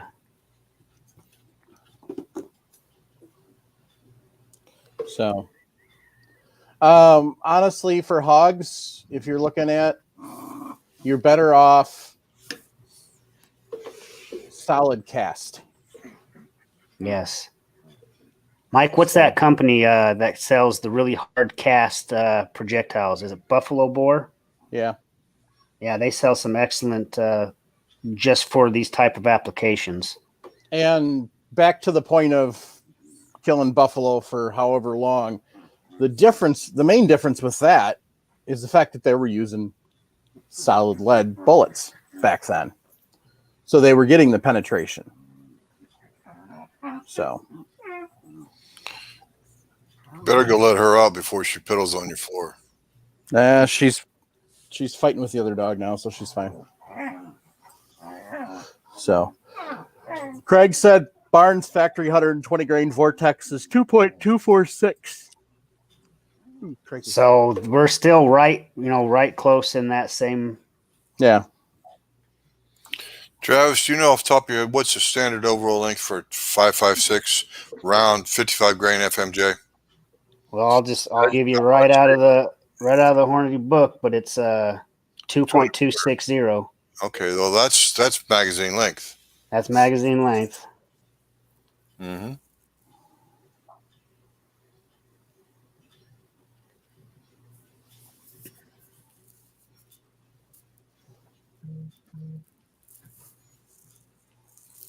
I really like the 300 blackout. I cast for it. I cast 125 grain, 150 grain, and 230 grain. You cast 3 bullet weights for one caliber. Yes. Wow. Well, it's kind of sad if you only cast 3 for it. Yeah, right. So, but I get really excellent accuracy with Barnes. I got some the spear 120 grain. I have 1,000 projectiles from Accurate Outdoors that are 120 grain that I need to go out and test. The cast stuff I shoot is just for playing around plinking ammo, and I shoot that super cheap because I make my own brass.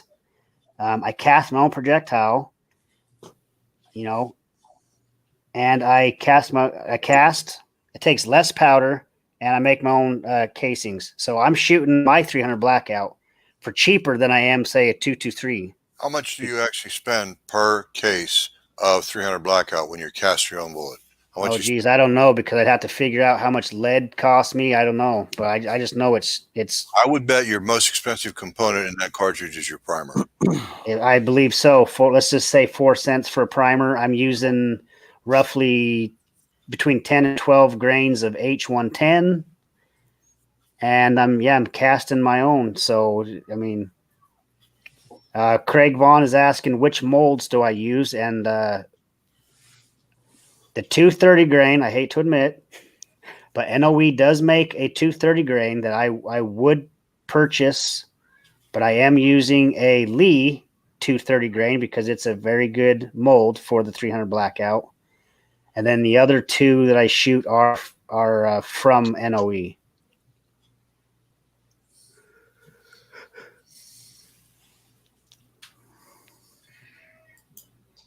Jim, I shoot 300 blackout as well, and I just did some math. I shoot the 110 grain VMAX. I know I'm looking at brass is free because I get that for range pickup. About 3 to 4 cents for the primer. Powder, depending on what charge, you're looking anywhere about, I'd say 7 to 8 cents. And then I looked at when we bought the bullets, we were about 10 cents a bullet. So you're right about 24, 25 cents. Per round. Per round. Yeah, Nick, if we go to the store and buy pretty much that same stuff, we're closer to $1. I'm about $1 right now if I have it, if not over. Yep. Jason, Paul Nelson's got some interesting comments addressing your comparison.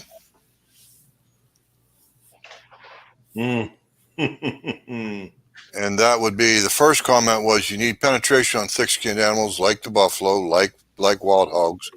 And then his next comment is there's a big difference between 200-pound deer and a 2,000-plus buffalo. Those animals, they can stand 6 feet at the shoulder. Right. They can they can slam into a pickup truck and roll it over it could probably kill the animal, but we're talking about they can run 45, 50 miles an hour and slam a T-bone a truck. Shame on the occupants of that truck. Mhm. Have you guys ever seen one in person? No.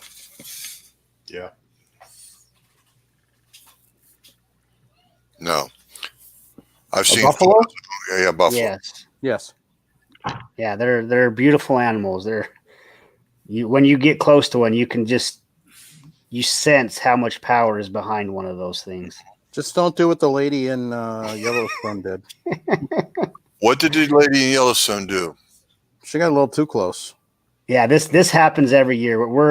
I'm pretty dang close to Yellowstone, so we go up there quite often. Yeah, and every year you get some tourists trying to pet one. And what happens when they do? It doesn't She end got well for gored. the tourist. Yeah. She got gored. Gourd, huh? Yep.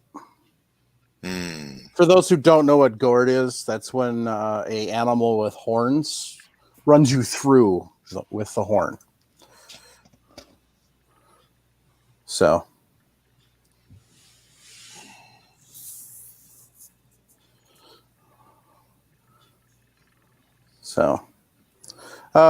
Travis Chico Wise wants to know if you tried Little Gun for 300 Blackout yet. Heard good stuff about that powder. Yes, it's a good powder. I've tried crap. The bottle's turned to me, so I can't. I've tried Little Gun. I prefer H110, and then forget what that other one I've got up there is. But I did just pick up the Hornady CFE Black powder to try with these Acuras. Yeah, there's another one, 1680. That's one I have not tried. Hey, Travis, Yeah. for 9 to try. I've gotten pretty good luck with that, with 110 grain. Which one? Accurate number 9. That might be that's okay. No, I have not tried Accurate number 9. They've redone the bottle recently, so I can't remember the color on it. So, yeah, I'm getting about average velocity on a 5-shot group is 1939 with a standard 22. The nice thing, I've got 8-pound jug sitting on the shelf of the H110, and when you're, I mean, that's like low, like pistol charges. I'm like I said, 10 to 12 grains, so 8-pound jug of that will last quite a while. Yeah, but I do want to actually sit down and do some ladder loads with these Acura projectiles I picked up. Hey, Mike. Sorry, Travis. Mike, Raymond Rowden, Nick's dad's pretty rotten because he to address your comment about getting gored, he says human shish kebab. Pretty much. Yep. well, they were out there 2 years ago out in Yellowstone, and they had one walk right next to the car. So yeah, the other one I was thinking of, the bottle was turned, is this one, Reloader 7. And this one I didn't like personally. Does that smell like ether by any chance, Travis? Are you just trying to get me to smell all my powders, Jim? I want you to get high. Nah, that one actually smells sweet. Okay. Yeah, someone needs to make we've said it before, some kind of cologne or something off of some kind of powders or. Have you ever heard of Hobby number 9? Yeah, sort of similar to Chanel number 5. Yeah, I'm saying someone needs to come out with something like that for us guys. Well, here's even a better one, Travis. Using 150 grain Hornady bullets, full metal jacket, with accurate number 9. I'm getting 1423, extreme spread of only 32, standard deviation of 12. So that accurate number 9 is pretty good so far. I used to load up a lot of the Hornady 150s, but for me, I decided I've got 1,000 sitting on the shelf, but I'm going to use those for my 308. I said I'm getting really good accuracy with like the 110s and the Spear 120s. But no, I have not tried the accurate powder. So what did you say was the accurate number 9? Yep. those 150 Hornadies I use those for about everything. 30-06, 7.5 Swiss, all the 308 diameter military rifles. We use those for our regular load. So Nick, do you cast? I do. That's right. You said that earlier. So do you not cast for the 300 blackout? I haven't gotten into it yet. It's something I'm still debating. I don't hunt with it, so it's because it's my self-defense AR pistol. So I don't do much casting right now for it.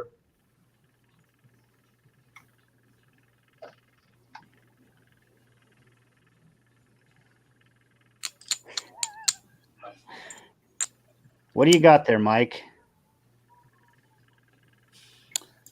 Something that we're going to figure out how to clean up and restore. Okay, it looks like a brass mold. Yep. Ooh. What happened to that finish? Don't know. Oh, that's the outside. Okay. Well, Jim, you know as well as any what happens to brass after a while. It Which is just tarnished, but that was actually looks stained. Looks brown like rust. Running rust. Brown brass does not rust.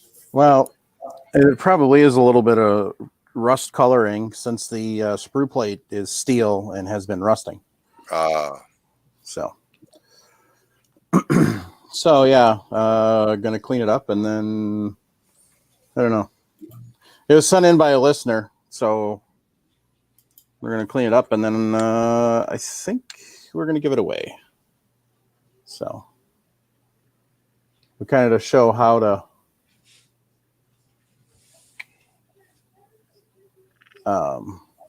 kind of bring stuff back like this on the brass.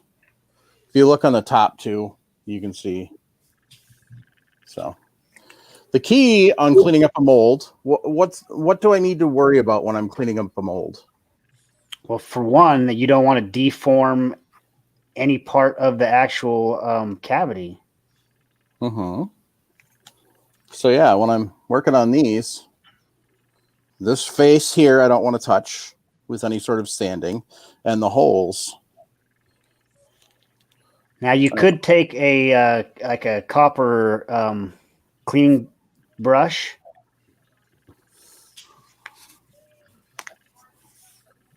Theoretically, because the copper would be softer than the brass, so Do it with the mold closed. right. Well, not well if you have to clean the inside though. I mean, you're going to have to scrub those cavities and stuff. I would start off with trying a stiff nylon bristled brush. Yeah. So yeah, you don't want to use anything too in here. So, and that's an M&P mold, isn't it? Accurate. Yeah, brass molds are not cheap either, so you don't want to damage that, and it's just a shame to damage it anyway, no matter what. Right. So, CSR Industries says, speaking of rust, my Lee pot is rusted after 2 years of neglect. How should I clean it?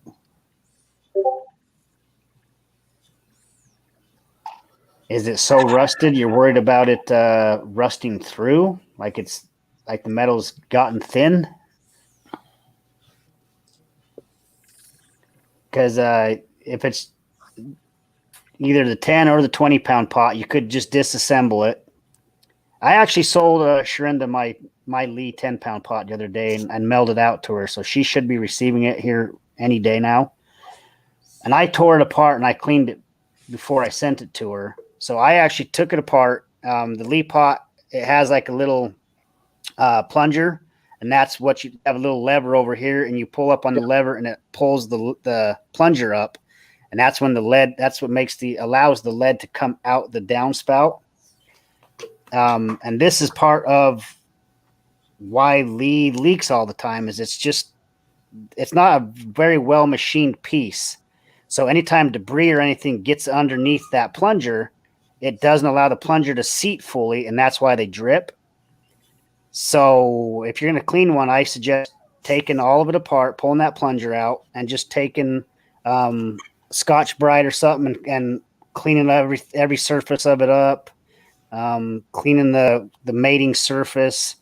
And then you could take on like a drill, you're going to want to find some kind of wire brush that you can put on a drill and shove that in there.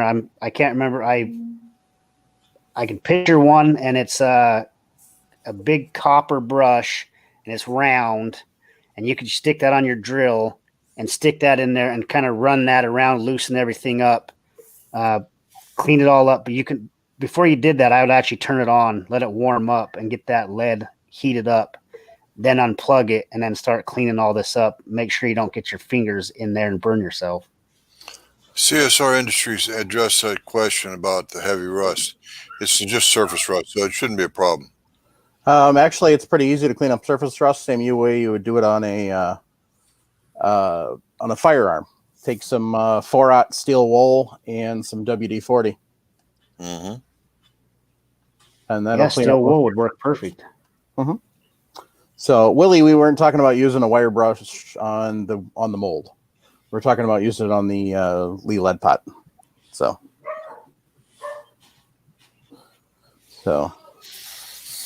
and then Ray Rowden said, paint the bare steel on the pot with beeswax when cool. It will start the flux process on your next melt. So, STLA Ammo Man. Do y'all use gloves when loading lead projectiles? I didn't today, but should I? Well, if you Yes. want to look like Jason, you keep going with the bare fingers. So that's part of what Jim and I have argued back and forth about. I've got my little boy, and I don't want to be touching lead and then going and playing with my kid or something. Elvis Ammo is back, and he just last night I watched a video where he talked about this exact he went on a whole Lead first aid or something like that is what he's. Yeah, but the interesting thing is you got to people have kind of a misconception about lead.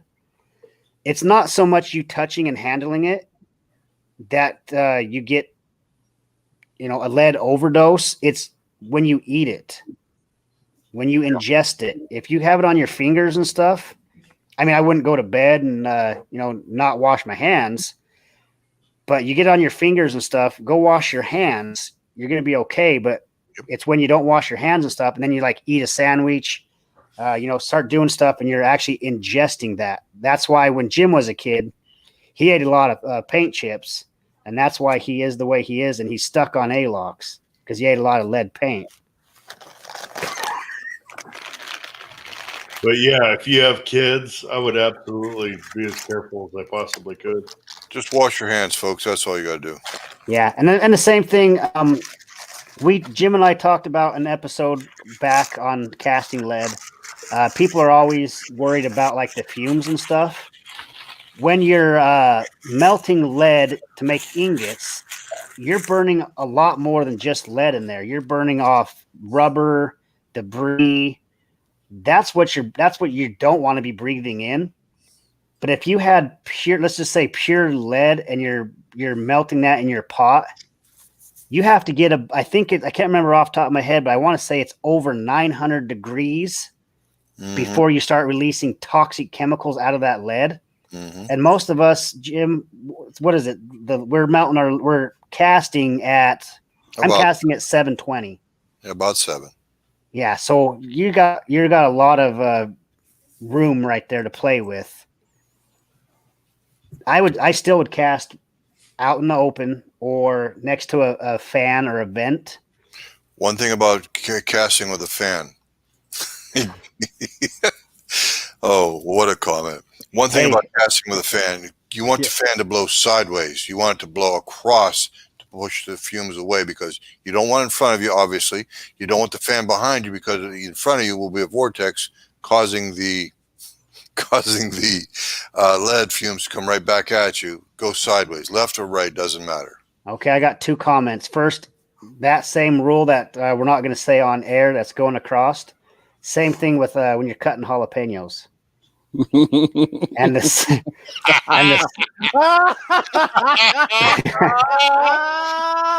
Oh, And that my one is from experience. Secondly, Jim, would you prefer the air? Like I have a setup where I have it pulling air away from me, not blowing. That's What do you right. think? What do you think is better, actually pulling or Sure. blowing across? Elvis in his video, Just make if you sure watch, he has it sucking away. So what do you think is better? make sure you're not creating a vortex in front of you. That's all. You know, I mean, if you look at it like in a wind tunnel, your vortex is created from the wind coming this way, coming around you, and you have turbulence in front of you. You follow me? Uh-huh. Okay, that vortex could contain the lead fumes. But if you don't have a vortex and the air is moving, you're good to go.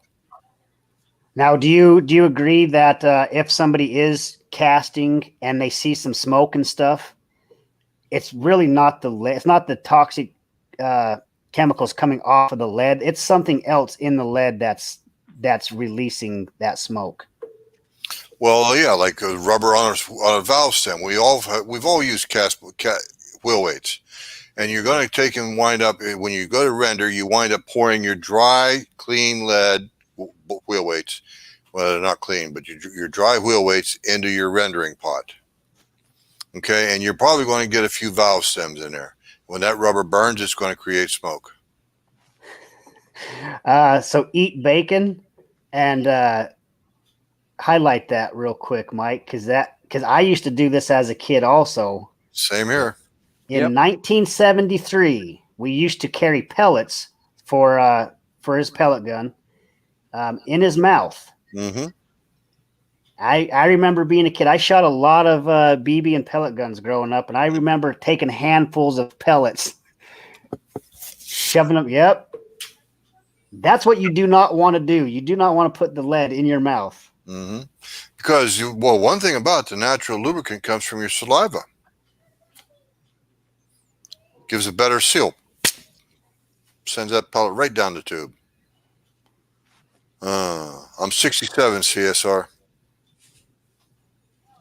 I'm 67. Eat bacon's about my age, too. No, he's a tad younger than me.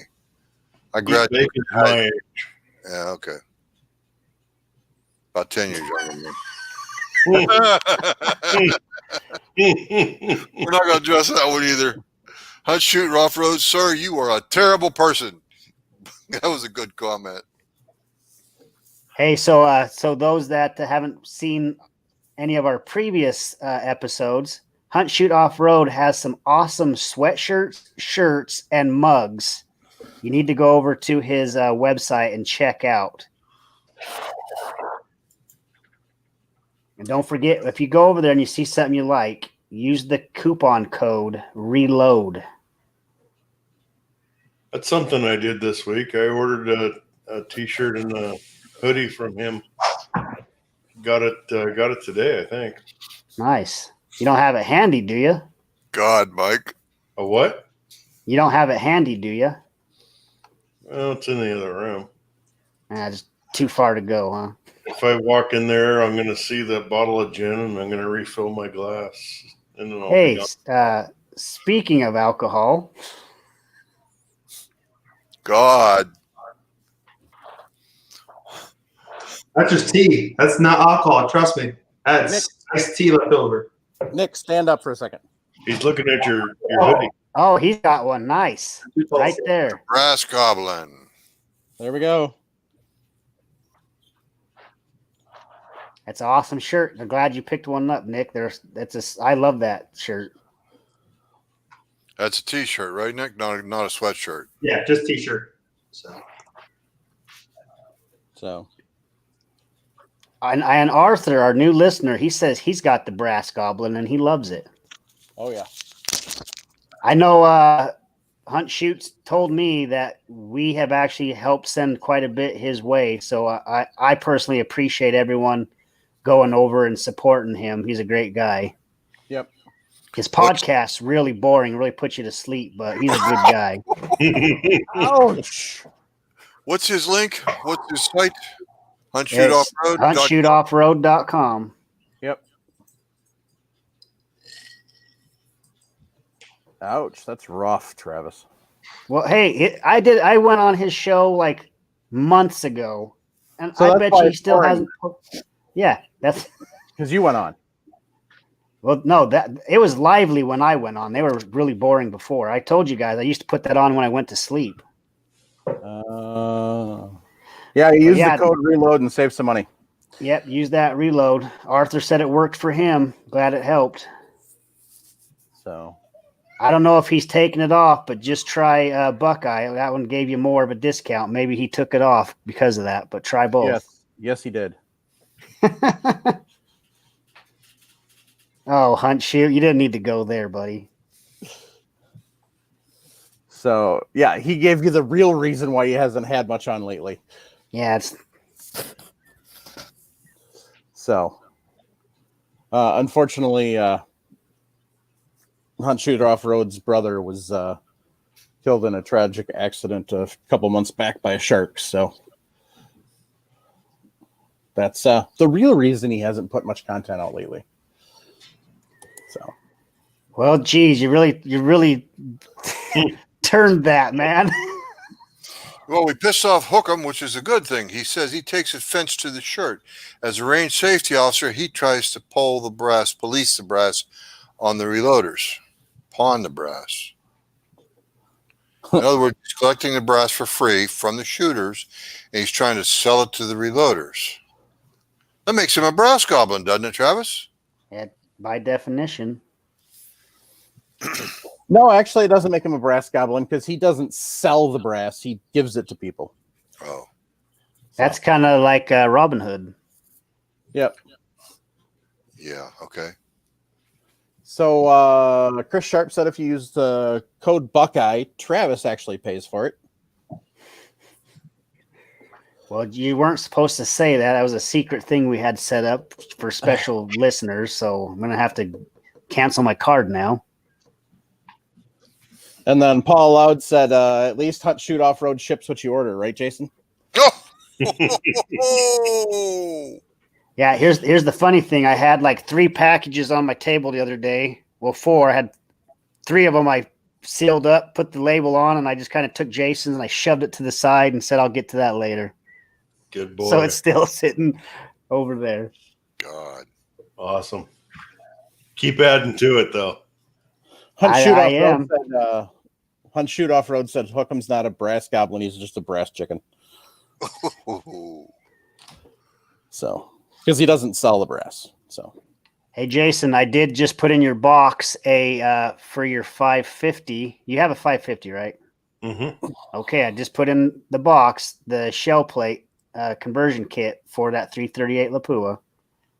Nice. So you got match competition set of dies, and then now you got the shell plate for it. So it might take a while to get to you, but I'm adding good stuff in there. Okay. What happens if you die tomorrow, Travis? I'll put a note on there for my wife to send it Okay. to you. Thank you. I appreciate that.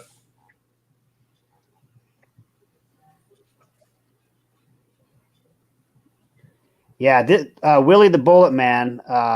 There's a big surge of people using zinc to cast their projectiles with lately. I wish I would have known this because years ago I had hundreds of pounds of zinc. I had these a friend gave me, he didn't know what he had, but he had these giant pig ingots, and he gave them all to me. And I didn't think I had any use for them, so I actually took them to the recycling yard and got rid of them.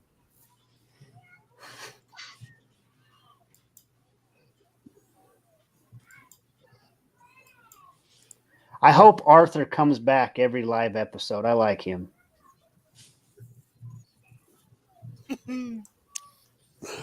so Craig Vaughn wants to know what temp does zinc melt at. I think. Yeah, I was gonna say I think it's 9 something.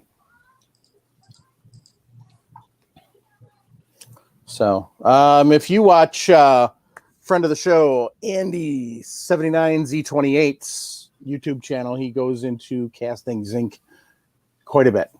So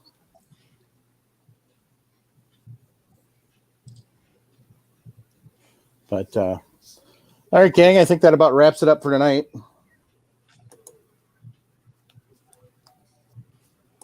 So, I'm trying to figure out what year that would be, but I have no idea, or what number that would be, but I have no idea. What's that, Mike? MXCGMDV III. Roman He numeral. says, yeah, highlight that because that is not correct. And where did it go? Right there. He was told wheel weights alone are not hard enough for pistol. Is this correct? No, that is not correct. It would be correct if they were stick-on. Yeah, that's good to point that out. Stick-ons are pure lead. The old-fashioned clip-on wheel weights made out of lead are just about perfect for wheel weights. Just about perfect. That's like a lineman number 2. Yes, That's sir. perfect. But we can go if we start going down this rabbit hole, we'll be here all night, right, Jim? Yep. We'll talk about this stuff later on once we get that mold of Mike's cleaned up. Yep. So, Good night, Hookem. good night, Good night, Hookem. Hook. Good riddance. Ouch. Jason, aren't you going to slam him? See you, Mark. Up to you, Nick. Have a good night, Mark. Oh, you chicken shit. Mm.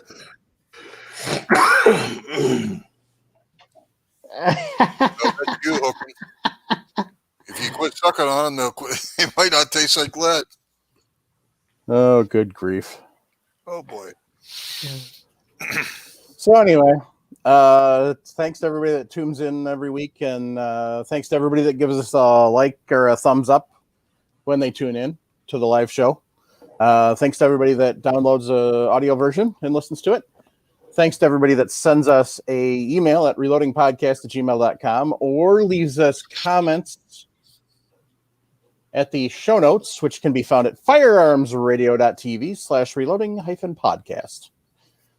Thanks to everybody who finds the affiliate links for Brownells and Amazon over at firearmsradio.tv. Hookem can shush. I'm not looking at the chat at the current second. If you'd like to send us a text or leave us a voicemail, 608-467-0308. Country code would be 1 for US. So it's a Google Voice number. I don't know how that would work for other countries. So it's probably better to just send an email from the other countries. Glad to hear your legs feeling better, Willie. So Mark's getting creepy now. And for those of you who listen to the audio and some of the stuff makes it in there, we try and take most of it out. But some of the stuff we're referencing to would be the live broadcast, which is aired on YouTube. So,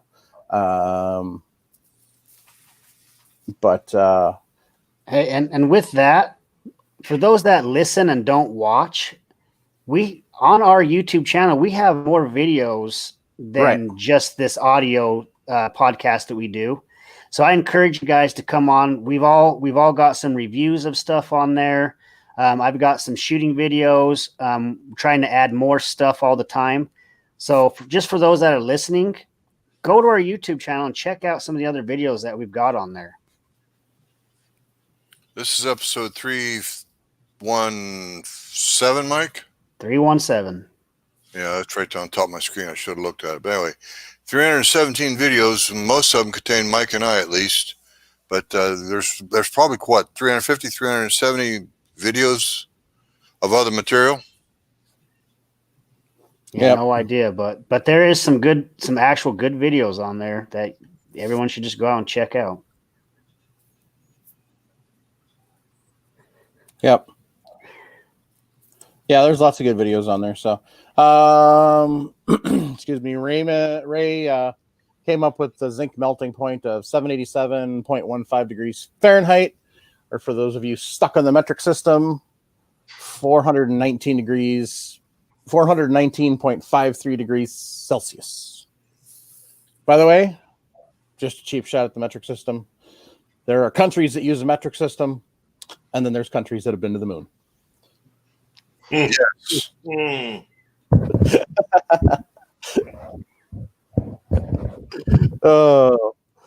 Anyway, gang.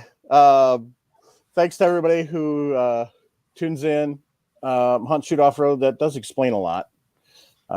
He's going through the backlog of shows, and he's up to 141. So that kind of explains a lot then about his mental state. Yeah, don't go the old ones. You get messed up real quick. So, at any rate, I don't think that's an actual Roman numeral, by the way. The MXC GM DV111, because G is not, unless the chart I found doesn't go high enough for G. So, anyway, on that note, gang, you all have fun. Thank you to our Patreons who help keep this going over here. Absolutely. Yep. And on that note, keep your brass shiny. Be an asset, not a liability. Don't eat lead. Nick, you're up. You got to have a tagline. It's the second time on. Try surplus rifles. You'll enjoy them. Support the Second Amendment. Join an organization, join a gun club, do something. Support the Second Amendment. It's your right. It's our future. 40 sucks. All right, gang. Best Have a good caliber there is.